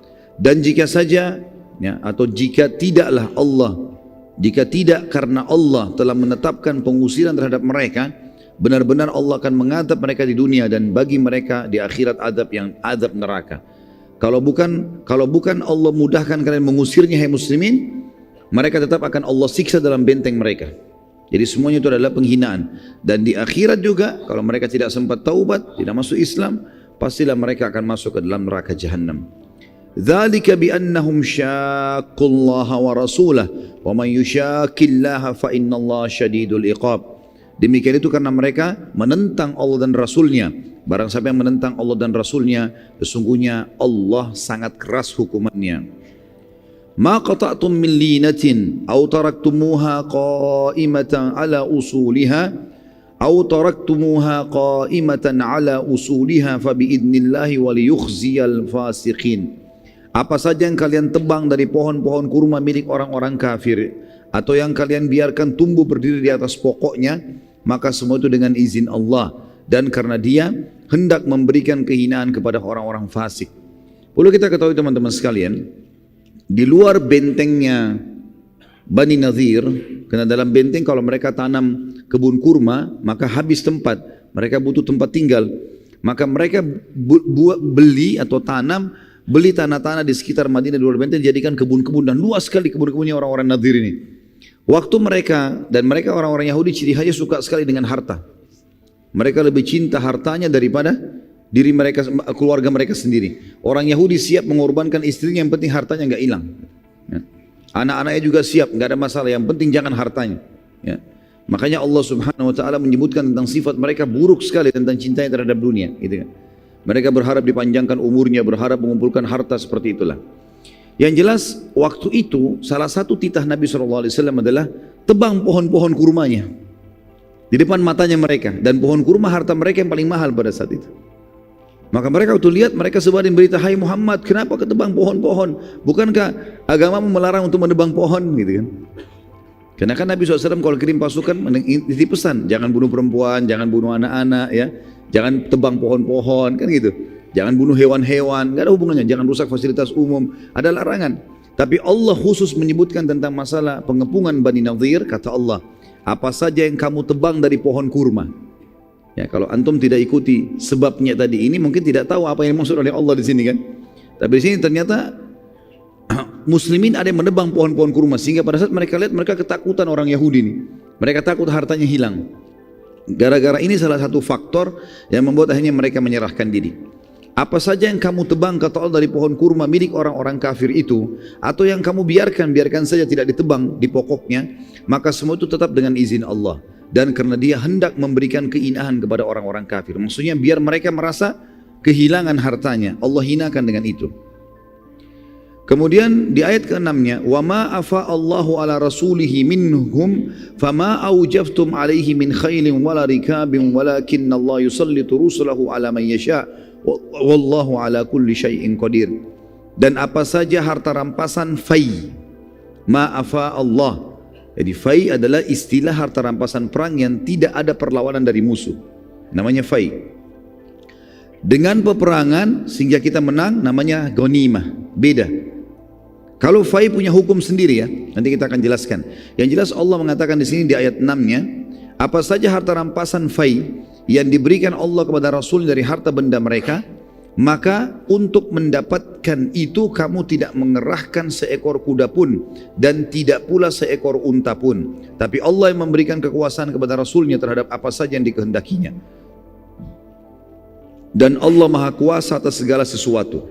Maksudnya adalah fai itu kalau terjadi peperangan dan Nabi SAW dan menang waktu di zaman Nabi SAW masih hidup, maka harta rampasan yang didapatkan tanpa peperangan itu murni milik Nabi SAW. Itu murni milik Rasulullah SAW, dan beliau punya hak memberikan kepada siapa saja. Makanya tadi fainya Bani Nadhir diberikan kepada orang-orang Muhajirin dan 2 orang Ansar saja yang dianggap miskin, yang lain tidak dikasih orang Ansar. Dan Allah menyebutkan kenapa? Karena tidak ada peperangan, tidak ada kalian gerakkan seekor kuda ataupun seekor unta untuk menyerang musuh, maka itu fai namanya, ya. Lalu kemudian Allah mengatakan juga di ayat 7-nya, ma afa Allahu ala rasuli min ahlil qura fadillahi walir rasuli walil qurba wal yatama wal masakin wal masakini wa ibnis sabili kay la yakuna dulatan bainal agniya'i minkum wa ma ataakumur rasulu fakhudhu wa ma nahakum anhu fantahu wattaqullaha innallaha syadidul iqab. Apa saja harta rampasan fai yang didapatkan tanpa peperangan yang diberikan Allah kepada Rasulnya dari harta yang dari penduduk kota-kota, maka itu adalah milik Allah, Rasul, kaum kerabat, anak-anak yatim, maksudnya kerabat Nabi SAW. Ya, anak-anak yatim, orang-orang miskin, dan orang-orang yang dalam perjalanan dan terputus jalan, supaya harta tersebut tidak beredar di antara orang-orang kaya saja di antara kalian. Apa yang diberikan Rasul kepada kalian, terimalah, dan apa yang dilarang bagi kalian, tinggalkanlah, dan bertakwalah kepada Allah, sesungguhnya Allah amat keras siksaannya. Ayat 8, للفقراء المهاجرين الذين أخرجوا من ديارهم وأموالهم يبتغون فضلا من الله ورضوانا وينصرون الله ورسوله أولئك هم الصادقون. Juga harta tersebut fai diberikan kepada orang-orang fakir yang hijrah dari Mekah, yang diusir dari kampung halaman mereka dan dari harta benda mereka karena mencari karunia dari Allah dan keridhaannya, dan mereka menolong Allah dan Rasulnya. Mereka itu adalah orang-orang yang jujur. Ayat 9. وَالَّذِينَ تَبَوَّأُوا الدَّارَ وَالْإِيمَانَ مِنْ قَبْلِهِمْ يُحِبُّونَ مَنْ هَاجَرَ إِلَيْهِمْ وَلَا يَجِدُونَ فِي صُدُورِهِمْ حَاجَةً مِمَّا أُوتُوا ولا يجدون في صدورهم حاجة مما أوتوا ويؤثرون على أنفسهم ولو كان بهم خصاصة ومن يوق شح نفسه فأولئك هم المفلحون. Dan Allah memuji orang-orang Ansar, orang-orang yang telah menempati kota Madinah dan telah beriman, maksudnya orang Ansar. Sebelum kedatangan para muhajirin, mereka orang Ansar mencintai orang-orang yang berhijrah kepada mereka, dan mereka orang-orang Ansar tidak menaruh keinginan dalam hati mereka terhadap apa-apa yang diberikan kepada muhajirin. Artinya Allah pastikan fai ini pun, hai Muhammad, kalau kau berikan kepada muhajirin, tidak diberikan kepada Ansar, enggak usah khawatir. Orang Ansar tidak akan pernah ada masalah dengan hati mereka, karena mereka suka dan cinta dengan saudara yang hijrah. Dan ini pujian Allah untuk penduduk Madinah secara khusus. Dan mereka mengutamakan orang-orang muhajirin atas diri mereka sendiri, sekalipun mereka dalam keadaan kesusahan. Dan siapa yang dipelihara dari kekiran dirinya, maka mereka adalah orang-orang yang beruntung. Jadi ada alasan kenapa Allah subhanahu wa ta'ala menyuruh Nabi Muhammad SAW membagikan fai kepada muhajirin dan cuma 2 orang dari Ansar. Karena itu haknya Allah dan Rasulnya secara mutlak, dan memang orang-orang muhajirin layak dibantu, terutama orang-orang miskin di antara mereka. Ya. Sebagian ahli sejarah mengatakan orang-orang kaya muhajirin tidak dapatkan, seperti Abu Bakar, ya, Uthman bin Affan, yang kaya-kaya tidak mendapatkan fai dari sini, tapi orang-orang miskin di antara mereka sebagaimana Allah sudah sebutkan. Kemudian dikatakan selanjutnya, وَالَّذِينَ جَاءُوا مِنْ بَعْدِهِمْ يَقُولُونَ رَبَّنَا اغْفِرْ لَنَا وَلِإِخْوَانِنَا الَّذِينَ سَبَقُونَا بِالْإِيمَانِ وَلَا تَجْعَلْ فِي قُلُوبِنَا غِلًّا لِلَّذِينَ آمَنُوا رَبَّنَا إِنَّكَ رَءُوفٌ رَحِيمٌ. Dan orang-orang yang datang sesudah mereka, para muhajirin dan ansar, setelah dengar kisah ini, kita sekarang termasuk kena ayat ini. Mendengarkan kisah ini, tidak akan pernah lagi ada fikiran kita sebagaimana orang-orang Ansar tidak pernah berfikir. Jangan ada di antara kita terfikir, teman-teman sekalian, loh kenapa Rasulullah cuma kasih orang muhajirin ya? Kenapa orang Ansar nggak dikasih? Sudah dijawab di sini. Jangan lagi kalian balas, jangan lagi bimbang dengan itu, tapi katakanlah, kata Allah SWT, orang-orang yang datang sesudah mereka, para muhajirin dan Ansar yang baca Al-Quran, mereka malah berdoa, ya Rabb kami, berikanlah ampunan untuk kami dan saudara-saudara kami yang telah beriman lebih dulu daripada kami, dan jangan engkau membiarkan kedengkian dalam hati kami terhadap orang-orang yang beriman. Ya Rabb kami, sesungguhnya engkau maha penyantun lagi maha penyayang. Dan ayat ini yang digunakan oleh ulama ahli sunnah yang sangat tegas, membantah pemahaman Syiah yang menghina-hina para sahabat, apalagi sampai mengkafirkan. Karena di sini Allah Subhanahu wa taala memerintahkan kita semua yang datang setelah muhajirin dan ansar mendoakan agar mereka mendapatkan pengampunan dan tambahan rahmat. Ayat 11. Alam tara ila alladhina nafaqu yaquluna li ikhwanihim alladhina kafaru min ahli alkitab la in ukhrijtum lanakhrujanna ma'akum wa la nuti'u fikum ahadan abada wa in qutiltum lanansurannakum wallahu yashhadu innahum lakadzibun. Ingatlah pada saat, ya, apakah kamu tidak memperhatikan, kata Allah, apakah kamu tidak memperhatikan orang-orang munafik yang telah berkata kepada saudara-saudara mereka dari orang kafir. Allah membongkar kedoknya 4 orang munafik tadi yang memberikan jaminan suku Nadhir, nggak apa-apa, nggak usah menyerahkan diri, kami akan tolong kalian. Allah bongkar kedok mereka. Apakah kamu tidak memperhatikan orang-orang munafik yang berkata kepada saudara-saudara mereka dari orang kafir, ahli kitab, di antara ahli kitab, sungguhnya jika kamu diusir, niscaya kami pun akan keluar bersama kalian, dan kami selama-lamanya tidak akan patuh kepada siapapun untuk menyusahkan kalian. Dan jika kamu diperangi, pasti kami akan membantu kalian. Dan Allah menyaksikan bahwa sungguhnya orang-orang munafik itu benar-benar pendusta. Ayat 12, la in ukhriju la yakhrujuna ma'ahum wa la in qutilu la yansurunahum wa la in nasaruhum la yuwallunnal adbara thumma la yunsarun. Sesungguhnya jika mereka diusir, orang-orang ahli kitab tadi, orang-orang munafik itu tidak akan keluar bersama mereka, tidak mau diusir juga. Dan sesungguhnya jika mereka diperangi, niscaya mereka tidak akan menolong. Sesungguhnya jika mereka menolong pun niscaya mereka akan berpaling lari ke belakang, kemudian mereka tidak akan mendapatkan pertolongan. Ayat 13, la antum ashaddu rahbatan fi sudurihim minallah dzalika bi annahum qaumun la yafqahun. Sesungguhnya kalian sekalian orang beriman, dalam hati mereka orang kafir dan orang munafik lebih ditakuti daripada Allah, dan yang demikian itu karena mereka adalah kaum yang tidak mengerti. Ayat 14, la yuqatilunakum jami'an illa fi quram sanatin aw min wara'i judur ba'suhum bainahum syadid tahsabuhum jami'an wa qulubuhum syatta dzalika bi annahum qaumun la yaqilun. Mereka tidak akan memerangi kalian hai orang-orang beriman dalam keadaan bersatu padu, kecuali dalam kampung-kampung yang berbenteng atau di balik tembok. Permusuhan di antara mereka, orang-orang Yahudi dan orang munafik itu sangat hebat. Jangan kita kira bahwasanya mereka bersatu. Kalian kira mereka itu bersatu, sedangkan hati mereka sebenarnya berpecah belah. Yang demikian itu karena sungguhnya mereka adalah kaum yang tidak mengerti. Ayat 15. Kamathalil ladina min qablihim qariba dzaku wabala amrihim walahum adzabun alim. Mereka adalah seperti orang-orang Yahudi yang belum lama sebelum mereka telah merasai akibat buruk dari perbuatan mereka, dan bagi mereka azab yang pedih. Kalau antum masih ingat kisah tentang suku Bani Kainuqa, suku Kainuqa, yang pernah ada seorang sahabat belanja di pasar mereka, kemudian dipermalukan oleh satu tokoh Yahudi, orang Yahudi, ditaruh dicantolin besi tajam, lalu waktu sahabat itu berdiri tercobek bajunya. Ya, kemudian lewat seorang sahabat Nabi, dia dipermalukan muslimain, lalu kemudian dibunuh si Yahudi pemilik toko, lalu sahabatnya dibunuh, dikeroyoki satu pasar. Sahabat sempat melapor ke Nabi SAW, ya Rasulullah begini-begini. Maka Nabi bentuk pasukan dikepung suku Kainuqa. Nabi minta itu yang bunuh yang muslim dibunuh, serahkan kepada kami. Mereka enggak mau, dikepung, diusir dari Madinah. Allah sebutkan keadaan mereka orang-orang Nadir ini mirip dengan orang-orang Yahudi sebelumnya. Mereka lakukan kesalahan maka diusir juga gitu.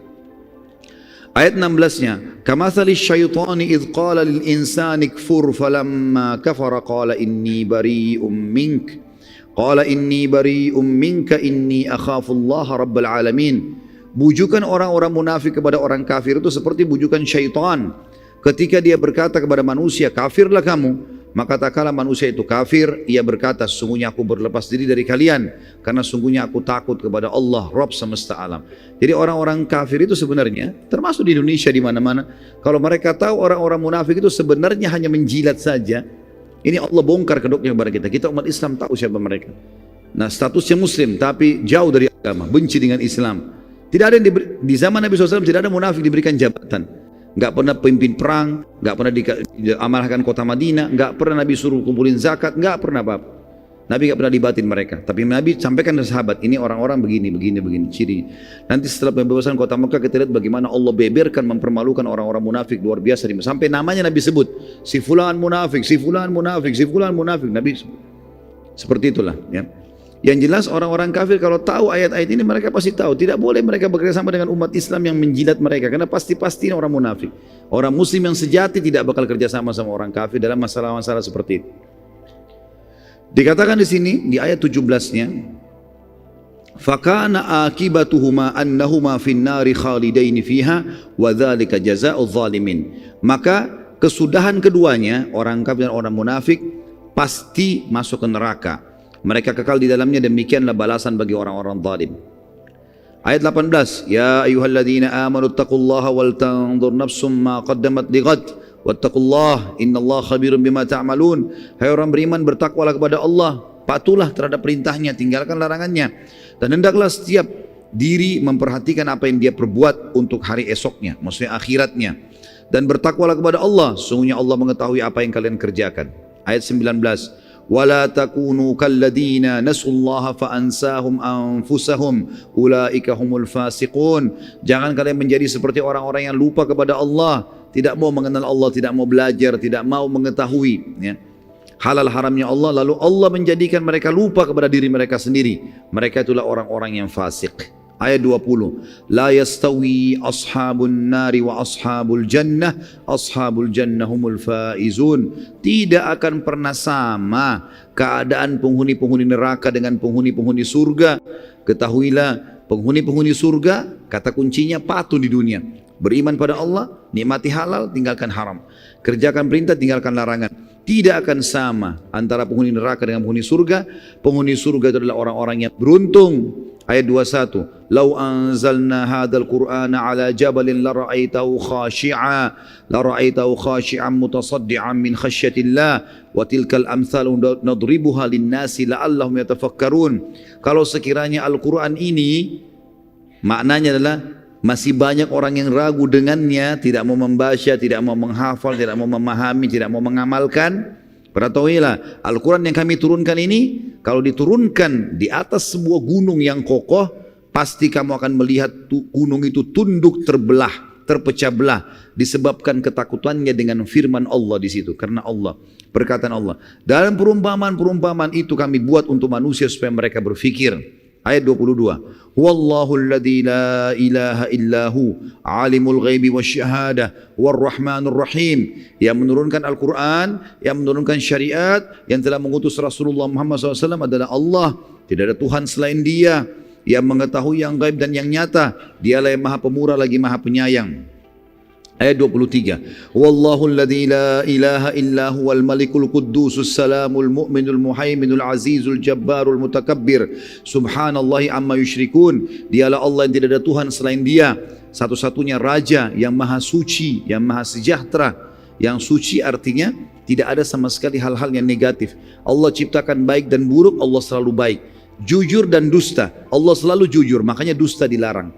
Ya. Pelit dan dermawan, Allah selalu dermawan, Allah selalu memberi, penyantun. Dan pelit dilarang, makanya Allah tidak mau, Allah ciptakan dan Allah larang untuk itu, supaya jadi penguji bagi hamba-hambanya. Itu namanya maha suci. Maha sejahtera, sejahtera artinya tidak pernah habis stoknya. Kalau orang, teman-teman sekalian, punya gaji, kalau mau beli apa-apa tunggu akhir bulan gaji dulu, atau tunggu pendapatan, atau tunggu keuntungan dagang, ini belum sejahtera. Sejahtera itu apa yang terjadi di benaknya langsung dia bisa beli dan tidak pernah habis. Baru kita katakan hidupnya sejahtera. Tapi tentu tidak sama Allah dengan makhluknya. Allah maha sejahtera, yang mengaruniai keamanan, yang maha memelihara dan maha perkasa. Bayangkan kalau alam semesta ini tidak dipelihara, bagaimana kacaunya ini, ya. Bagaimana dengan populasinya, kadar airnya, kadar udaranya, segala macam, luar biasa. Bagaimana Allah SWT merawatnya gitu. Saya subhanallah tadi siang duduk sama istri saya di restoran, kemudian pinggir laut. Saya sempat bilang, coba lihat bagaimana kuasanya Allah. Air ini siapa yang mengatur kadarnya, suaranya, kemudian langit dengan awannya, dengan mataharinya, udaranya. Ada yang bisa mengaku yang menciptakannya. La ilaha illallah. Allah sudah kasih kata kuncinya. Dan kita kalau mengikuti syariat Allah, kita lebih yakin lagi, oh ternyata betul ini yang benar. Karena kita jadi punya panduan hidup, tahu mana boleh, mana tidak boleh. Dia maha perkasa. Semua kekuatan makhluk, kata para ulama tafsir, kalau dipertemukan, maka semua itu hanya bagian kecil dari kekuatan Allah sang perkasa. Kalau semua manusia digabungkan kekuatannya, bagaimana powernya? Bagaimana kalau singa satu kuat? Kalau 1000 singa, kalau semua singa digabungkan, bagaimana kekuatannya? Pohon, semuanya ini alam semesta, api, air, udara punya kekuatan, power. Itu semua kalau digabungkan pun hanya bagian kecil dari kemahaperkasaan sang pencipta. Yang maha kuasa, yang memiliki segala keagungan, maha suci Allah dari apa yang mereka persekutukan. Ayat 24-nya. Huwallahul khaliqul bari'ul musawwiru lahul asma'ul husna yusabbihu lahu ma fis samawati wal ardi wa huwal azizul hakim. Dialah Allah yang telah menciptakan dari tidak ada menjadi ada, telur yang cair menjadi anak ayam, bisa berkokok, bisa berkembang biak, sperma sel telur jadi kayak kita manusia, bisa berteriak, bisa bermarah, bisa senang, ya. Biji yang dilempar di tanah bisa jadi pohon yang besar. Menciptakan, yang mengadakan, yang membentuk rupa. Semuanya keindahan ini dibentuk oleh sang pencipta Allah. Yang mempunyai asma'ul husna, nama-nama yang mulia. Bertasbih kepadanya apa yang ada di langit dan di bumi. Dan dialah yang maha perkasa lagi maha bijaksana. 24 ayat full turun karena kejadian suku Nadhir. Dan ini perlu diketahui teman-teman sebab nuzulnya, karena luar biasa. Ayat ini berbicara tentang kejadian pada saat itu. Selanjutnya sekarang kita masuk ke suku-suku lain. Suku Arab yang ada di Daumatul Jandal namanya. Sebuah lokasi namanya Daumatul Jandal. Suku Jandal ini berada di Daumah, di daerah dinamakan Daumatul Jandal, berada di paling utara Jazirah Arab. Mereka juga berusaha menyerang muslimin setelah bulan Ramadan. Tadi kan kejadiannya Bani Nadhir bulan Rabiul Awal. Jadi Rabiul Awal, Rabiul Tsani, Jumadil Ula, Jumadil Tsani, Rajab, Sya'ban, sampai Ramadan 6 bulan tidak ada peperangan. Di bulan Syawal tahun 4 Hijriah, ada suku namanya Jandal berusaha untuk menyerang muslimin karena mereka menganggap muslimin juga lemah, ya. Dan bila berhasil mengalahkan muslimin, maka nama suku mereka akan dikenang karena muslimin kuat dan memiliki nabi. Namun Nabi SAW, dan ini strategi perang beliau SAW, tidak pernah beliau biarkan musuh mau menyerang, tidak pernah beliau biarkan musuh nyerang baru kemudian beliau lawan, kecuali kejadian di Uhud karena sudah terlanjur datang, dan Khandak sudah terlanjur datang. Nabi SAW tidak tahu, tapi kalau Nabi tahu pasti Nabi serang duluan. Ini strategi dan selalu berhasil. Di antaranya juga di sini, maka Nabi SAW pada saat menerima berita dari mata-mata beliau tentang niatan tersebut, maka beliau segera menyerang pada bulan Muharram tahun 5 Hijriah, ya, bulan Muharram. Jadi tadinya ada berita di bulan Syawal tahun 4 mereka akan menyerang, baru berita, belum menyerang. Nabi SAW atur strategi, dikirim mata-mata, ternyata mereka masih persiapkan diri. Di bulan Muharram tahun 5 Hijriah Nabi SAW menyerang pasukan, dan beliau memimpin sendiri pada saat itu, sampai akhirnya, ya, Nabi SAW berhasil menaklukkan, ya, mengalahkan suku Jandal ini, dan beliau SAW juga mengutus, ya,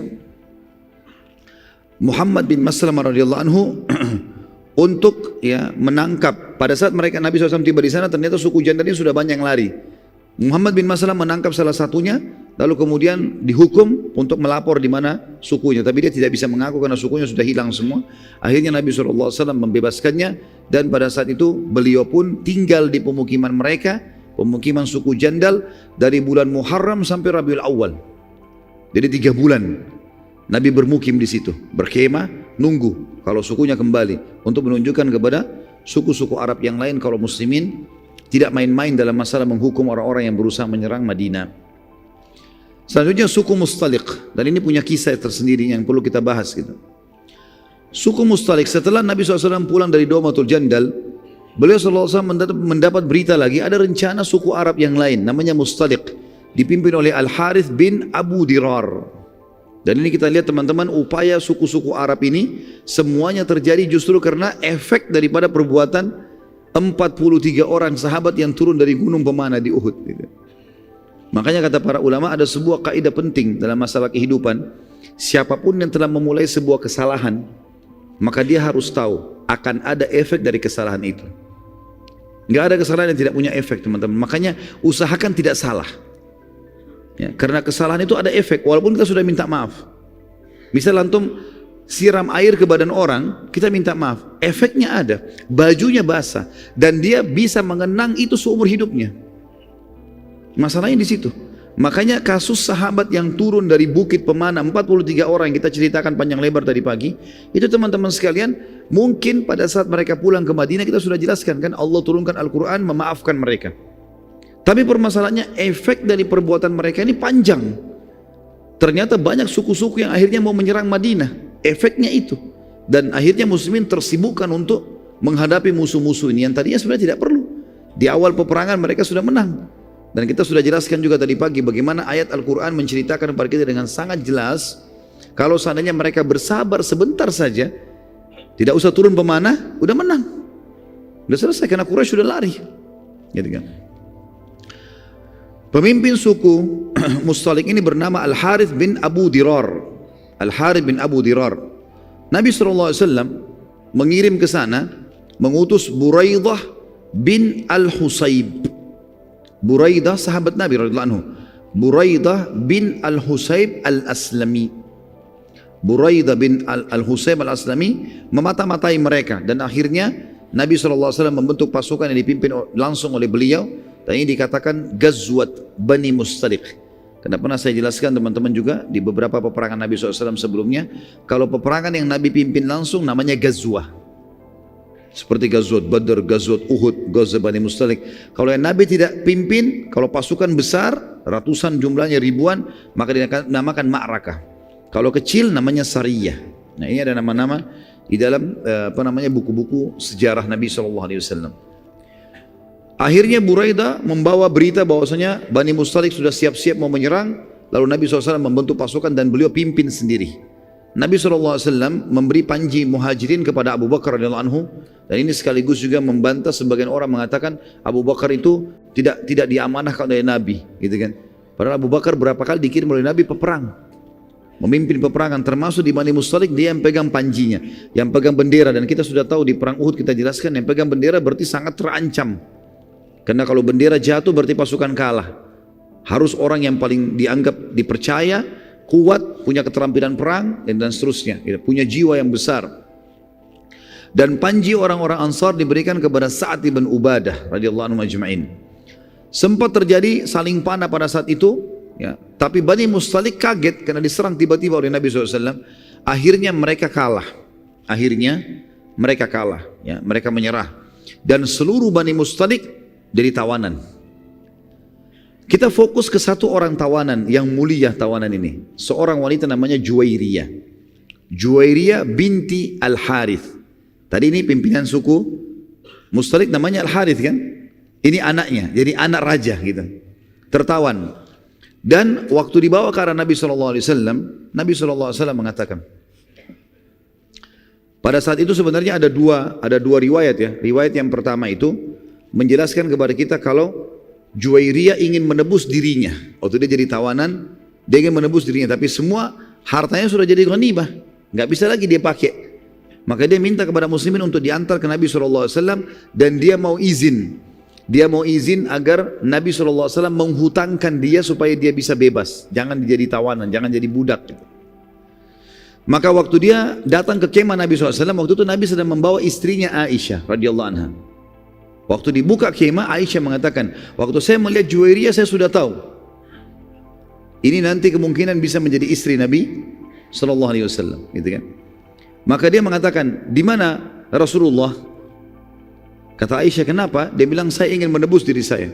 Kata Aisyah, silahkan masuk. Masuklah dalam kemah setelah izin dengan Nabi SAW. Lalu Nabi SAW waktu melihat Juwairiyah mengatakan, siapa kamu? Dia bilang, saya Juwairiyah binti Harith, anaknya Raja Mustalik ini, suku Mustalik. Kata Nabi SAW, bagaimana kalau saya tawarkan kepada kamu masuk Islam, dan dengan itu saya akan bebaskan kamu dari tawanan dan kau pun akan saya nikahi. Maka kata Juwairiyah, tentu saja saya menerima tawaran itu. Maka beliau pun syahadat di hadapan Nabi SAW dan di hadapan Aisyah radhiyallahu anha. Setelah masuk Islam, maka tersebarlah berita Nabi SAW mengundang sahabat hadir di pernikahan beliau di kemah, gitu kan? Maka semua sahabat datang pada saat itu. Mereka dihidangkan kurma, dihidangkan segala macam dalam pernikahan tersebut, dan Aisyah radhiyallahu anha ada di situ. Nanti kan kita titik beratkan sini teman-teman, karena banyak orang subhanallah, dan sayang sekali bahkan banyak di kalangan para dai, mereka tidak sadar mereka sedang merusak citranya Aisyah radhiyallahu anha. Mereka mengatakan Aisyah itu pencemburu, gitu kan?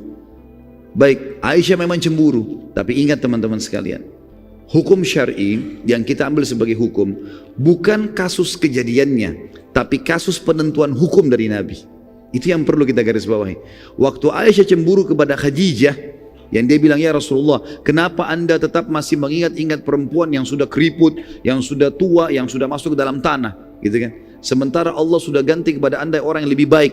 Maksudnya dia, Aisyah, sama dari Quraisy tapi lebih muda dan masih hidup, gitu lah. Apa kata Nabi? Ini kan perkataan Aisyah kena cemburu ya. Apa kata Nabi SAW? Wahai Aisyah, kau telah mengucapkan kalimat yang kalau dimasukkan ke air lautan, rusak tuh air lautan. Aisyah, saking besarnya dosamu. Maka Aisyah pun meminta maaf dan beristighfar kepada Allah. Permasalahannya di sini adalah hukum syar'inya. Waktu Nabi menegur Aisyah, itu hukum syar'i teman-teman, bukan cemburunya Aisyah ini. Bisa ditangkap ya? Kita boleh menyebutkan sebagai kisah, tapi jangan Aisyah yang disorotin radhiyallahu anha. Ini berarti memojokkan istri Nabi SAW. Jadi perilaku beliau bukan sebagai sebuah hukum, tapi hukum adalah yang diterapkan oleh Nabi SAW. Dan ini sudah saya jelaskan di beberapa pertemuan tentang manajemen rumah tangga Islami di YouTube, tentang beberapa riwayat berhubungan dengan masalah cemburunya Aisyah radhiyallahu anha. Dan kita lihat dalam riwayat ini sahih, riwayat Bukhari, Aisyah tidak cemburu teman-teman sekalian di sini. Bahkan di depan matanya Aisyah radhiyallahu anha, Nabi SAW menikahi Juwairiyah. Dan Aisyah mengucapkan dalam riwayat Bukhari, setelah Nabi SAW menikahi Juwairiyah, di kemah diundang para sahabat, gitu kan? Maka seluruh sahabat berkata, ya Rasulullah, sebagai penghormatan terhadap pernikahan anda ini, kami bebaskan tawanan-tawanan kami. Maka satu suku semua dibebaskan. Aisyah yang meriwayatkan radhiyallahu anha, riwayat Bukhari, mengatakan tidak ada wanita yang lebih mulia ya, dan juga berjasa kepada kaumnya dibandingkan Juwairiyah binti Al-Harith. Karena dengan menikahnya dia dengan Nabi SAW, maka sukunya semua bebas dari tawanan. Perhatikan riwayat ini teman-teman, bobotnya tinggi sekali. Seorang istri Nabi SAW yang selama ini cuma selalu dikenang cemburunya, ternyata di sini beliau meriwayatkan tentang pernikahan Nabi SAW. Bahkan kita temukan riwayat-riwayat yang menyebutkan tentang masalah mahar Nabi SAW dalam pernikahan, itu diriwayatkan oleh Aisyah radhiyallahu anha. Jadi di sini harus diperbaikin, harus betul-betul pada tempatnya. Sekali lagi, boleh kita sebutkan kisahnya, tapi jangan jadi tolok ukur hukum itu cemburunya, tapi hukum yang diterapkan oleh baginda Nabi sallallahu alaihi wasallam. Dan pada saat itu Aisyah pun radhiyallahu anha, dalam buku-buku sejarah disebutkan, jalan menuju ke Madinah, untanya bersebelahan dengan untanya Juwairiyah. Dan Aisyah menceritakan tentang hal-hal yang disukai dan tidak disukai oleh Nabi sallallahu alaihi wasallam. Sebagai istri sama-sama dia sampaikan, begini loh Rasulullah suka, begini Rasulullah tidak suka, begini. Lihat bagaimana Aisyah radhiyallahu anha di sini bukan masalah cemburunya, malah Aisyah di sini mengingatkan madunya, begini loh istri suami kita. Nah, ini sebuah pelajaran yang penting sekali. Jadi jangan selalu teman-teman hal-hal yang buruk saja yang tahu dikenang dan akhirnya salah dalam penyampaian. Ada kejadian penting namanya kejadian kisah ifk, fitnah, perzinahan Aisyah pada saat pulang dari Bani Mustaliq ini. Waktu pasukan lagi istirahat teman-teman sekalian, turunlah Aisyah dari gerandahnya. Jadi biasanya tradisi pasukan muslimin, istri-istri Nabi kalau dibawa, kadang-kadang Nabi bawa 2 orang, kadang-kadang Nabi bawa 1, tapi yang jelas setiap perjalanan Nabi selalu bawa istrinya. Siapa yang Nabi ajak, maka itu yang diajak pergi gitu. Pernah Nabi SAW ajak Aisyah dengan Hafsah berdua, sampai Aisyah mengatakan, saya baru mengetahui ternyata khidmah saya, pelayanan saya terhadap Nabi, ya kurang setelah saya lihat bagaimana Hafsah melayani Nabi SAW. Seperti itulah. Yang jelas setiap unta yang dipakai oleh setiap istri Nabi yang ada itu ditaruh di geranda, dan geranda ini bisa ditaruh di atas unta atau dipikul oleh 4 orang sahabat. Kebetulan waktu perang Bani Mustaliq itu dipikul oleh sahabat, gerandanya dipikul oleh sahabat, gitu kan. Kemudian Aisyah karena badannya agak kecil, dia katakan dalam riwayat, maka beliau radhiyallahu anha turun dan mengatakan dalam hadis Bukhari, pada saat pasukan lagi istirahat aku punya hajat, ya, pergi ke padang pasir menunaikan hajatnya, mungkin buang air kecil dan seterusnya. Yang jelas saya pergi ke sana. Kemudian saya pada saat pergi, saya kembali ke pasukan, ternyata kalung saya jatuh. Saya pun kembali ke lokasi yang awal, gitu kan. Begitu saya kembali yang kedua kali, ternyata pasukan sudah tidak ada. Jadi Nabi SAW suruh pasukan berjalan, bergerak. Sahabat-sahabat yang mikul geranda Aisyah kira Aisyah ada di dalam karena ringan, nggak tahu kalau ini sudah pergi, lagi pergi gitu. Apalagi tadi waktu sudah pergi, balik lagi sudah kelihatan. Pergi yang kedua sahabat tidak perhatikan. Ringkas cerita, pergilah pasukan ini. Kata Aisyah, aku pun tidak menemukan pasukan, dan pada saat aku sedang duduk di atas sebuah batu membuka cadar, ya, Aisyah menunggu pasukan ada nggak yang datang. Ada satu orang sahabat Nabi yang mulia namanya Safwan radhiyallahu anhu. Safwan ini sahabat yang dikenal sekali dengan kesolehannya, dengan kebaikan akhlaknya dan amanahnya. Sampai Nabi SAW letakkan Safwan di ujung pasukan. Setiap pasukan jalan, selalu Safwan paling belakang. Tunggu pasukan sudah hilang, udah nggak kelihatan, baru dia jalan lagi. Nanti kalau ada pedang jatuh dia yang pungut, ada perisai dia yang pungut, ada kendi dia yang ambil. Tugasnya itu karena diamanahkan. Safwan lihat di lokasi istirahatnya pasukan tadi ada perempuan, dan kata Aisyah dalam hadis ini, Safwan mengenal wajahku sebelum turun ayat hijab. Tahu kalau ini Aisyah, gitu. Maka aku pun menutup ya hijab. Aisyah waktu ada Safwan menutup, dan Safwan pun tidak melihatnya, tapi dia mengenalku sebelum aku pakai hijab, dia tahu. Maka Safwan hanya mengucapkan kalimat istirja, inna lillahi wa inna ilaihi raji'un. Pada saat itu pun ya, Safwan mendekatkan untanya kepadaku dan memberiku kesempatan untuk naik, dan ia pun pergi menjauh dariku. Jadi unta didudukkan, diikat talinya. Biasanya unta kalau sudah duduk itu diikat talinya, dia tenang. Kemudian dibiarkan Aisyah naik ke unta sementara Safwan pergi jauh supaya tidak melihat aurat.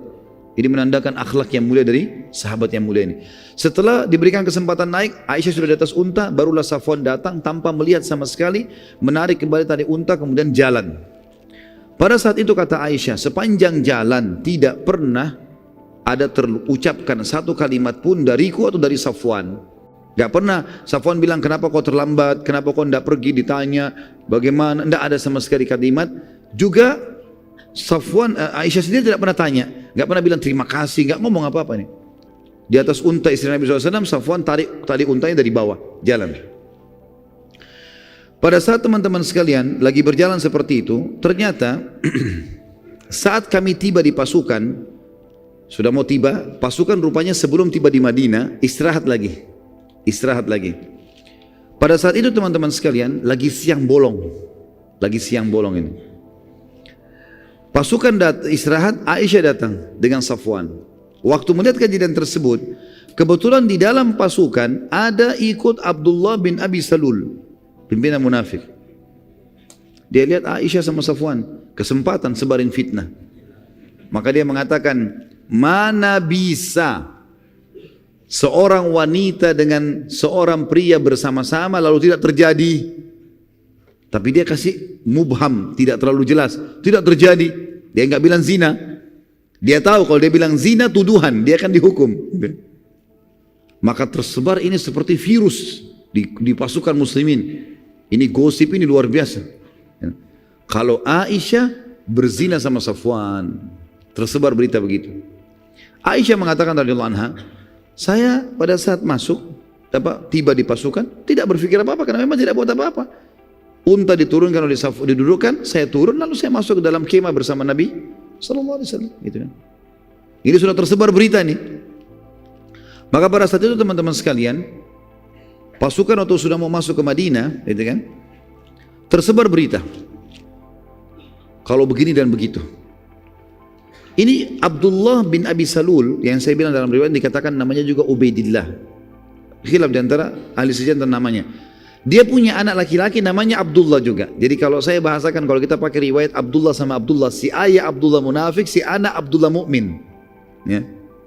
Jadi ada dua Abdullah, ayah dan anak. Ayahnya munafik, anaknya mukmin. Ya.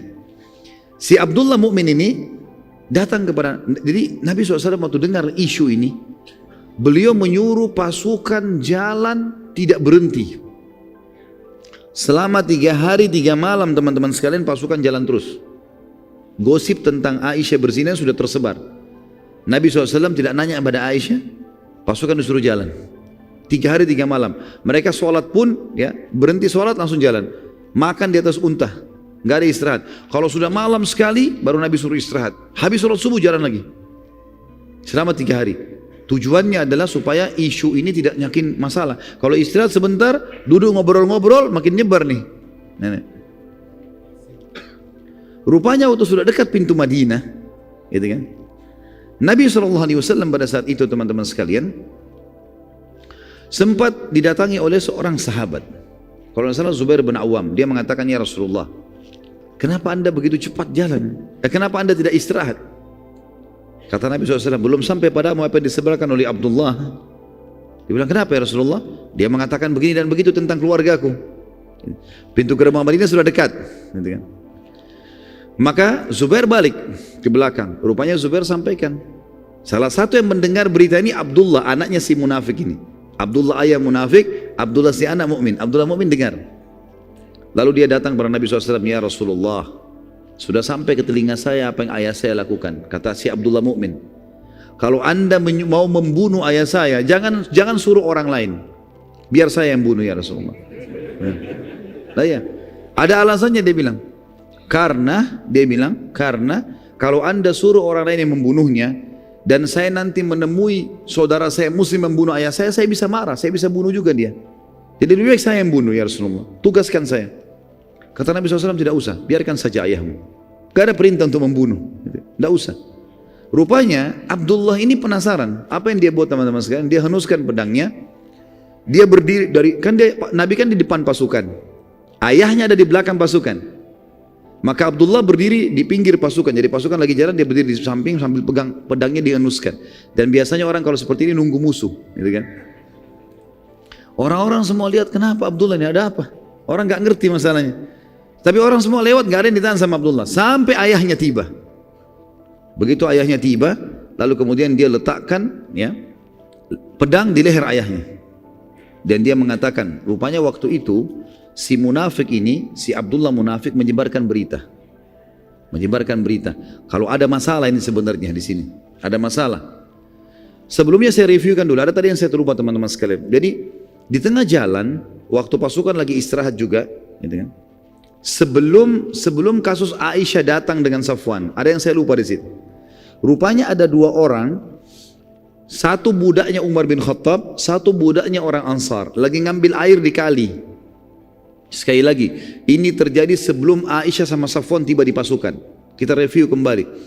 Pada saat itu teman-teman, rupanya dua orang budak ini bertengkar. Rupanya ambil air, entah terjadi apa, clash di antara mereka. Waktu clash ini, gitu kan, mereka saling lempar air.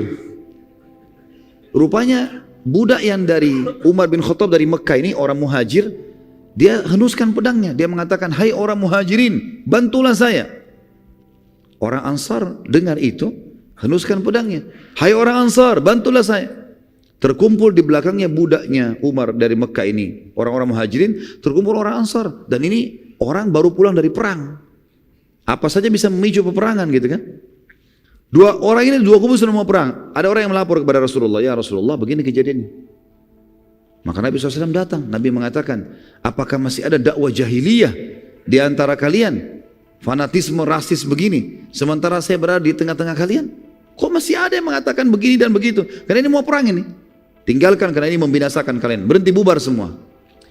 Abdullah bin Abi Salul, kepala munafikin, dia kan termasuk tokohnya suku Khazraj. Ada suku Arab Madinah dari Ansar ini dan suku Khazraj. Dia salah satu tokohnya. Waktu dia dengar, dia bilang, apakah muhajirin sudah kerjakan itu buat kami? Pasti nanti kalianlah yang telah membuat ini sampai mereka bisa masuk ke dalam pasukan kita, masuk di kota Madinah. Kalian yang terima mereka. Mestinya nggak usah diterima tuh muhajirin masuk ke Madinah. Nggak perlu kita bertemu sama mereka. Seperti itulah kurang lebih bahasanya. Maka pada saat itu teman-teman sekalian tersebar isu, kalau mereka tiba di Madinah, kata Abdullah munafik ini, kalau mereka tiba di Madinah kita akan usir. Bukan cuma orang-orang Mekah, termasuk Nabi Muhammad SAW kita akan usir. Seperti itu. Nanti kita bacakan dalam surah Al-Munafikun, turun ayat menjelaskan masalah itu. Yang jelas teman-teman sekalian, rupanya waktu kejadian ini, Abdullah ini, ya, si munafik, merasa terpukul karena tidak jadi peperangan dan dipisah, gitu kan? Waktu dia lihat Aisyah datang dengan Safwan, dia sebarin berita tadi isu. Karena tadi gosip yang pertama nggak berhasil, perang nggak jadi. Sekarang dia mau buat yang kedua ini. Kita langsung pindah ke kisah tadi. Maka Abdullah si anak meletakkan pedang di atas lehernya, di leher ayah, lalu ayah mengatakan, ada apa wahai Abdullah? Apa kau sudah mulai durhaka dengan orang tuamu? Kata Abdullah anaknya, demi Allah kau tidak akan pernah lewat hai ayahku sampai diizinkan oleh Rasulullah SAW. Rasulullah izinkan saya lewatkan, kalau enggak saya akan bunuh kamu. Kata ayahnya, kau durhaka. Dia mau coba bergerak. Betul-betul si Abdullah ini terkenal mahir dalam memainkan pedang. Dia coba menetakkan dan serius. Ini kalau ditarik bisa terluka lehernya ayahnya. Dia lihat anaknya serius, dia mengatakan baiklah. Dia tidak bergerak. Dilapor kepada Nabi SAW. Ini beritanya begini nih. Nabi SAW bilang, sampaikan kepada Abdullah si anak, izinkan ayahnya untuk masuk Madinah. Ringkas cerita sudah selesai ini teman-teman sekalian. Masuklah ke Madinah. Kata Aisyah radhiyallahu anha, saya melihat beberapa hari perilaku Nabi SAW berubah. Enggak seperti biasanya. Biasanya Nabi SAW itu suka bercanda, kalau saya sakit ditanya, ini enggak ada sama sekali. Nabi bicara seperlunya saja. Kata Aisyah, lalu kemudian saya pun berkata kepada Nabi SAW, ya Rasulullah, kalau anda tidak punya hajat dengan saya, izinkan saya ke rumah orang tua saya. Ini termasuk adab dalam rumah tangga teman-teman sekalian. Bagaimana Aisyah radhiyallahu anha pada saat suaminya berubah sikap, tidak langsung spontan, marah-marah, segala macam, atau menuduh suaminya segala macam, tidak. Aisyah dengan tenang, tapi dia lihat ada perilaku yang berubah, dia mengatakan, ya Rasulullah, kalau anda tidak punya hajat dengan saya, izinkan saya pulang ke rumah orang tua saya. Nanti sampai ada punya hajat baru saya datang. Nabi SAW mengatakan, baiklah, diantarlah ke rumah Abu Bakar. Pada saat itu teman-teman sekalian, waktu diantar pulang ke rumah, Aisyah mengatakan selama 2 minggu, 2 minggu atau 3 minggu dari kejadian, Aisyah mengatakan saya tidak tahu apa-apa nih, tidak tahu berita apa-apa. Di Madinah sudah hangat nih informasinya. Dan pada saat itu teman-teman sekalian, wahyu terputus dari langit, nggak ada informasi yang sampai, nggak ada yang turun informasi. Gimana ini sekarang? Siapa yang melakukan, siapa yang begini, dari mana, siapa yang salah, nggak ada wahyu. Biasanya wahyu langsung turun. Ada kasus langsung wahyu turun ingatkan gitu. Maka Nabi SAW pada saat itu juga Aisyah lagi tidak ada, lagi di rumah ayahnya. Beliau terus mengumpulkan informasi, nunggu wahyu dari langit, berdoa sama Allah, ikhtiar. Belum ada berita. Akhirnya Nabi SAW setelah sebulan dari kejadian itu, sebulan penuh nggak ada wahyu. Maka Nabi SAW naik di atas mimbar, lalu beliau berkata kepada para sahabatnya setelah tahmid dan salawat, kenapa ya ada yang menyakiti aku di keluargaku dengan berita bohong dan juga menuduh salah satu sahabatku, maksudnya Safwan.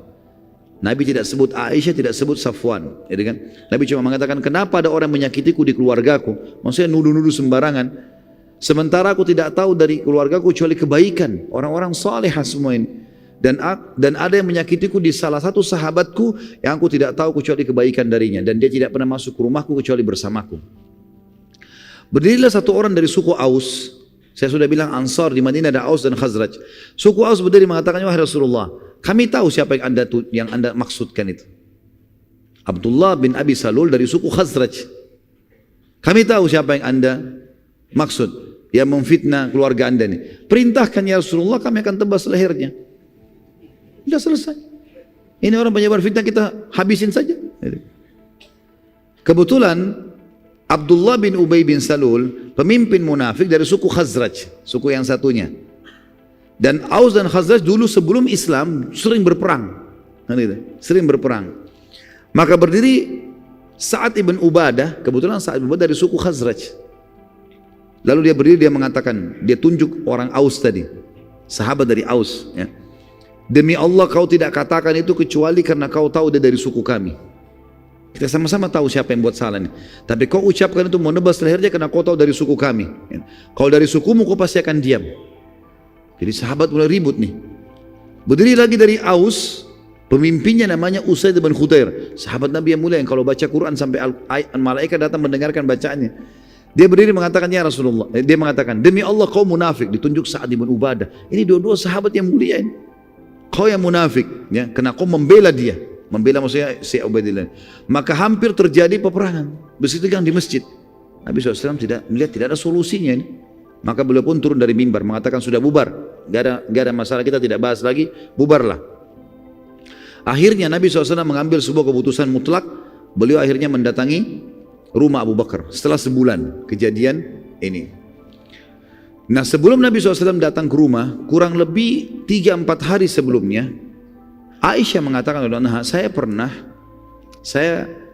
pernah punya hajat mau keluar rumah. Zaman dulu orang tidak ada WC di rumah, tidak ada kamar mandi, mereka ke padang pasir.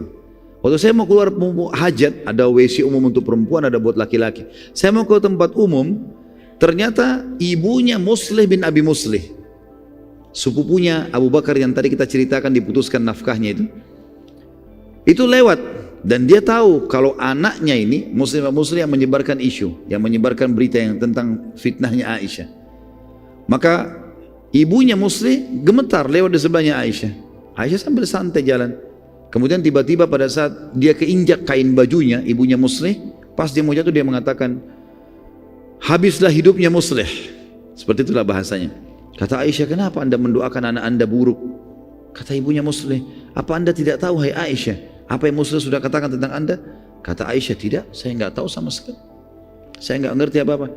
Akhirnya ibunya Muslim ceritakan, telah tersebar berita waktu kau diunta sama Safwan, kau datang di pasukan, katanya kau berzina dan panjang lebar diceritain. Kata Aisyah, pada saat itu hajat saya hilang. Udah nggak ada keinginan lagi mau ke WC, mau kan nggak ada lagi. Karena selama ini nggak tahu beritanya kan, nggak tahu. Dia bilang saya pun pulang ke rumah, yang saya kerjakan cuma menangis. Selama berapa hari itu menangis terus, udah nggak bisa ngomong apa-apa. Terasa tulang-tulang saya lemah, saya terasa jadi fitnah besar ya gitu. Maka sampai datanglah Nabi SAW ke rumah Aisyah setelah mengumpulkan dari sahabat di masjid. Lalu setelah ketemu Abu Bakar, ketemu dengan mertua istri Abu Bakar, mertua beliau SAW, beliau datang kepada Aisyah sambil mengatakan kalimat santun, wahai Aisyah, kalau seandainya benar kau melakukannya, ya sampai kau betul-betul melakukan itu perbuatan yang haram itu, bertobatlah kepada Allah, karena Allah Maha Pengampun. Karena Nabi SAW tidak punya informasi. Tapi kalau kau tidak lakukan, maka pastikan kau akan diselamatkan oleh Allah dari langit. Aisyah bilang, tiba-tiba tuh saya dengar Rasulullah SAW bilang itu, kekuatan saya muncul, tiba-tiba saya duduk, mengatakannya Rasulullah, Anda pun terpengaruh dengan gosip itu. Berita itu juga membuat Anda terpengaruh. Nabi SAW diam, karena tidak ada wahyu. Nabi kan juga bukan menurut, Nabi bilang, kalau kau salah, taubat. Kalau tidak, yakinlah Allah akan tolong. Bijaksana sekali. Maka Aisyah mengatakan, saya menghadap ke ayah saya lalu berkata, hai ayahku, jawab Rasulullah SAW. Jangan diam. Beritahukan. Kata Abu Bakar apa? Saya tidak tahu saya harus jawab apa anakku. Mau bilang apa saya nggak tahu. Kalau Rasulullah aja tidak tahu apalagi saya. Aisyah, bayangkan kalau di posisi kita pada saat kita di situ bagaimana itu? Suaminya Rasulullah sendiri yang biasa dapat wahyu dari langit belum dapat wahyu. Orang satu Madinah sudah fitnahin dia. Abu Bakar pun tidak bisa bela. Tinggal ibunya, wahai ibuku. Jawab Rasulullah SAW. Kata ibunya, saya juga tidak tahu harus jawab apa. Saya tidak tahu harus jawab apa Rasulullah SAW. Kata Aisyah pada saat itu, betul-betul saya merasa tidak ada penolong saya lagi. Dan saya merasa seluruh tulang-tulang saya kemudian mulai melemah kembali. Lalu dia bilang, demi Allah ya Rasulullah, aku tidak akan taubat karena aku tidak melakukannya. Gitu kan. Dan aku hanya akan mengucapkan, saking bingungnya Aisyah sampai dia lupa namanya Nabi Yakub alaihissalam. Kan Nabi Yakub alaihissalam waktu Yusuf hilang, dia mengatakan dalam ayat innama ashku bathi wa huzni ilallah. Saya keluhkan kesedihan saya dan masalah saya kepada Allah. Ya Aisyah mengatakan saya akan mengikuti. Dia lupa namanya Nabi Yakub. Berapa kali dia ulangi sampai dia mengatakan hamba Allah yang saleh, bahwasanya saya akan keluhkan permasalahan saya kepada Allah gitu. Lalu tiba-tiba pada saat itu teman-teman sekalian terjadi keajaiban yang luar biasa. Rasulullah SAW berdiri, pergi ke sudut rumah Abu Bakar lalu kemudian duduk, dan ini tanda-tanda beliau menerima wahyu. Setelah sebulan tidak ada wahyu sama sekali.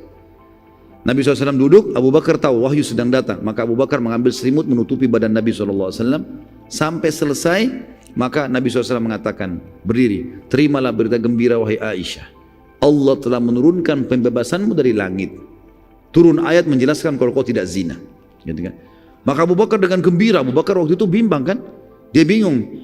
Waktu Nabi SAW masuk pertama di rumah, dia takut jangan sampai anaknya betul-betul. Waktu turun wahyu, Abu Bakar bilang saya takut jangan sampai ayat betul-betul membenarkan itu terjadi. Jadi bimbang sebagai seorang ayah, terjadi atau enggak nih. Maka waktu Nabi sampaikan, kau bebas ya Aisyah, kata Abu Bakar, Alhamdulillah wahai Aisyah, berterima kasih pada Nabi SAW. Kata Aisyah, saya tidak mau terima kasih pada Nabi. Saya akan terima kasih kepada Allah yang telah membebaskan saya gitu. Karena dia merasa Nabi tidak dukung dia gitu. Maka pada saat itu turunlah surah An-Nur. Surah nomor 24 ayat 11 sampai ayat 14. A'udzu billahi minasyaitonir rajim. Innal ladzina ja'u bil ifki usbatum minkum la tahsabuhu syarran lakum bal huwa khairun lakum likulli imri'in minhum maktasaba minal itsm walladzi tawalla kibrahu minhum lahu 'adzabun 'adzim. Laula idh sami'tumuhu dhannal mu'minuna wal mu'minatu bi anfusihim khairan wa qalu hadha ifkum mubin laula ja'u alaihi bi arba'ati syuhada fa in lam ya'tu bi syuhada'i fa ulaika indallahi humul kadhibun walaula fadlullahi alaikum wa rahmatuhu fid dunya wal akhirah lamassakum fima afattum fihi adzabun adzim. Sesungguhnya orang-orang yang membawa berita bohong itu adalah dari golongan kamu juga, dari muslimin. Janganlah kamu mengira bahwasanya berita bohong itu buruk buat kamu. Bahkan itu baik buat kamu. Tiap-tiap orang dari mereka akan mendapatkan balasan dari dosa yang dikerjakan. Dan siapa di antara mereka yang mengambil bagian paling besar dari penyiaran berita bohong itu, baginya adab yang besar. Maksudnya si pimpinan orang munafik. Ayat 12. Mengapa di waktu kalian mendengarkan berita bohong itu, orang-orang mukmin dan mukminah tidak menyangka baik terhadap diri mereka sendiri, dan mengapa mereka tidak berkata ini adalah suatu berita bohong yang nyata? Khusus ayat 12 ini teman-teman turun kepada seorang sahabat namanya Abu Ayyub Al-Ansari radhiyallahu anhu bersama istrinya. Dan itu tersebar gosip fitnahnya, ya, zinanya Aisyah. Maka sempat istrinya Abu Ayyub bertanya, wahai Abu Ayyub, bagaimana pendapatmu tentang gosip itu, tentang berita itu? Kata Abu Ayyub, wahai istriku, kira-kira menurut kamu siapa yang lebih baik, kamu atau Aisyah? Dia mengatakan Aisyah. ketahuilah bahwasanya Safwan lebih baik daripada aku dan Aisyah lebih baik daripada kamu. Tidak mungkin. Lalu sebelumnya gini, Abu Ayyub bilang begini, wahai istriku, apa kau kira-kira bisa berzina enggak? Kira-kira dalam kondisi imanmu sekarang, kau bisa selingkuh enggak? Dia bilang tidak. Terus kata Abu Ayyub, kalau saya kira-kira bisa selingkuh enggak menurut kamu? Dia bilang tidak mungkin. Dengan keimananmu enggak mungkin. Lalu kata Abu Ayyub, Safwan lebih baik daripada saya dan Aisyah lebih baik daripada kamu. Berarti tidak mungkin mereka berzina. Seperti itulah. Maka ayat ini turun menjelaskan. Kata Allah SWT, mengapa di waktu mendengar berita bohong itu orang-orang mukmin dan mukminah tidak bersangka baik pada diri mereka sendiri dan kenapa mereka tidak berkata ini adalah suatu berita bohong yang nyata. Jadi kalau ada gosip tentang seorang tokoh muslim dan itu bohong, kita harus bantah. Enggak boleh diam. Jangan ikut-ikutan gosipin, gitu kan. Ayat 13, mengapa mereka yang menuduh itu tidak mendatangkan 4 orang saksi? Yang mengatakan Aisyah zina sama Safwan, datangkan 4 orang saksi. Harus, syaratnya dalam Islam kalau orang menuduh orang zina harus 4 orang saksi, 4-4-nya menyaksikan tempat yang sama, baju yang sama, waktu yang sama. Kalau yang satu lihat pagi, yang satu lihat malam, enggak jadi. Yang bawa jadi saksi kalau cuma 3 orang atau 2 orang dicambuk mereka. Enggak bisa, harus 4 saksi.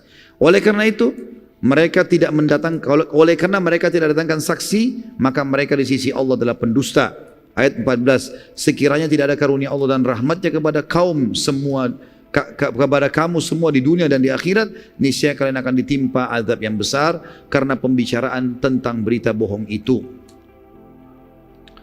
Izinkan saya teman-teman tutup dengan yang terakhir karena kita akan saya usahakan malam ini selesaikan suku-suku yang menyerang Madinah ini dan kita akan masuk insya Allah pertemuan bulan depan di perang Khandak. Ya, karena tinggal satu lagi dan ini cuma pendek saja, perang Badar kecil. Ya. Tentu tadi kisah Ifk sudah selesai, alhamdulillah sudah selesai dan ini pembebasan Aisyah radhiyallahu anha dari langit ketujuh, ya, tentang bebasnya beliau dari zina dan ada beberapa orang sahabat, ya, yang sempat menyebarkan gosip dan dicambuk, termasuk Muslim bin Abi Muslih, sepupunya ya Abu Bakar, kemudian juga ada Hamna binti Jahash, iparnya Nabi SAW, perempuan ini, saudaranya Zainab binti Jahash, ini juga dihukum, dicambuk karena menyebarin gosip, gitu kan. Sementara Abdullah bin Abi Salul selamat dari cambukan karena dia tidak sebutkan zina. Dia kan mengatakan mana ada laki-laki dan perempuan lalu tidak terjadi, begitu saja. Nah, ini punya keterampilan dia dalam menipu.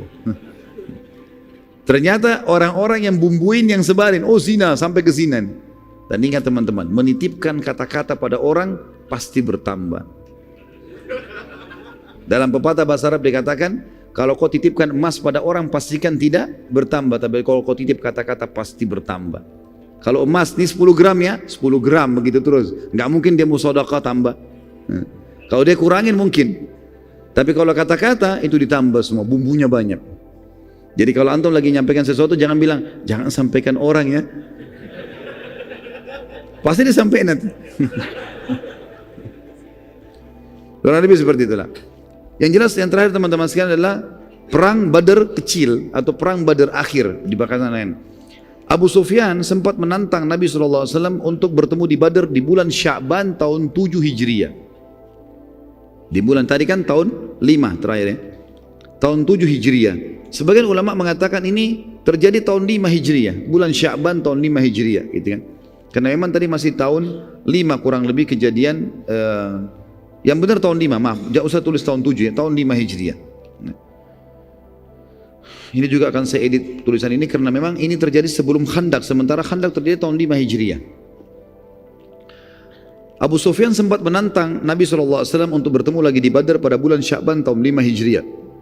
Dan Nabi SAW mengiyakan tantangan itu. Dan Nabi SAW menepati janji dan tepatnya bulan Sya'ban tahun 5 Hijriah, Nabi SAW berangkat dengan 1000 personil dari muslimin menuju ke Badar. Dan Abu Sufyan keluar dengan 3000 personil menuju ke Badar. Namun pada saat tiba di wilayah namanya Mujannah dari arah Az-Zahran, masih dekat Mekah, Abu Sufyan tiba-tiba khawatir dan takut dikalahkan oleh muslimin. Maka ia pun mencari alasan untuk membatalkan peperangan. Dan dia mengatakan ini kan musim peceklik. lagi musim panas. Lebih baik kita pulang, nanti kalau sudah mulai dingin sedikit baru kita berperang. Seperti itulah. Maka mereka pun akhirnya membatalkan, dan ternyata pasukan yang ada di Quraisy pun itu ketakutan. Mereka mengiyakan. Pada saat Abu Sufyan mengatakan, ya sudah, tidak ada yang membantah satupun. Mereka pun akhirnya pulang. Sementara Nabi SAW sudah tiba di Badr, tiba di lokasi Badr dengan 1000 pasukan yang menunggu. Maka Abu Sufyan dengar itu. Sekarang tersebar lagi berita kalau Abu Sufyan nggak datang, sementara muslimin menunggu. Dia mengirim Naim bin Mas'ud datang ke Madinah. Dia nggak datang ke pasukan muslim di Badr, datang ke Madinah supaya nanti dari Madinah tersebar berita kalau orang-orang Mekah akan datang dengan pasukan besar, kuat dan seterusnya. Lalu berita ini disebarkan oleh mata-mata Nabi SAW, disampaikan ke pasukan muslimin yang ada di Badr. Maka pada saat itu pun ya, Nabi SAW mengatakan kami tidak terpengaruh, dan Nabi SAW sempat menunggu pada saat itu beberapa hari di sana. Perlu diketahui sini teman-teman sekalian, pada saat itu muslimin sempat ya, mengadakan perdamaian dengan beberapa suku Arab di sekitar situ ya. Di sekitar, termasuk ada satu orang namanya Makhshi bin Amr ad-Dumri. Ini suku Dumrah. Ini kalau kita review kembali sedikit, sekitar setengah menit saja, kejadian Badr. Waktu Abu Sufyan mau lewat, ya, setiap kali kafilahnya lewat, bukan Abu Sufyan, setiap kafilah Quraisy mau lewat dan ditahan oleh Nabi awal hijrah, tahun-tahun pertama hijrah sebelum perang Badr, selalu suku ini ikut campur. Mengatakan, hai Muhammad, tidak boleh perang di wilayahku, tidak boleh perang di wilayahku. Ini orangnya nih. Namanya dia Makhshi bin Amr ad-Dumari. Dari suku Dumrah. Ya.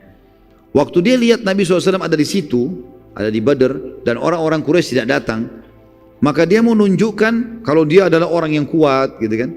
Maka dia mengatakan, hai Muhammad, kenapa kau harus datang ke wilayahku?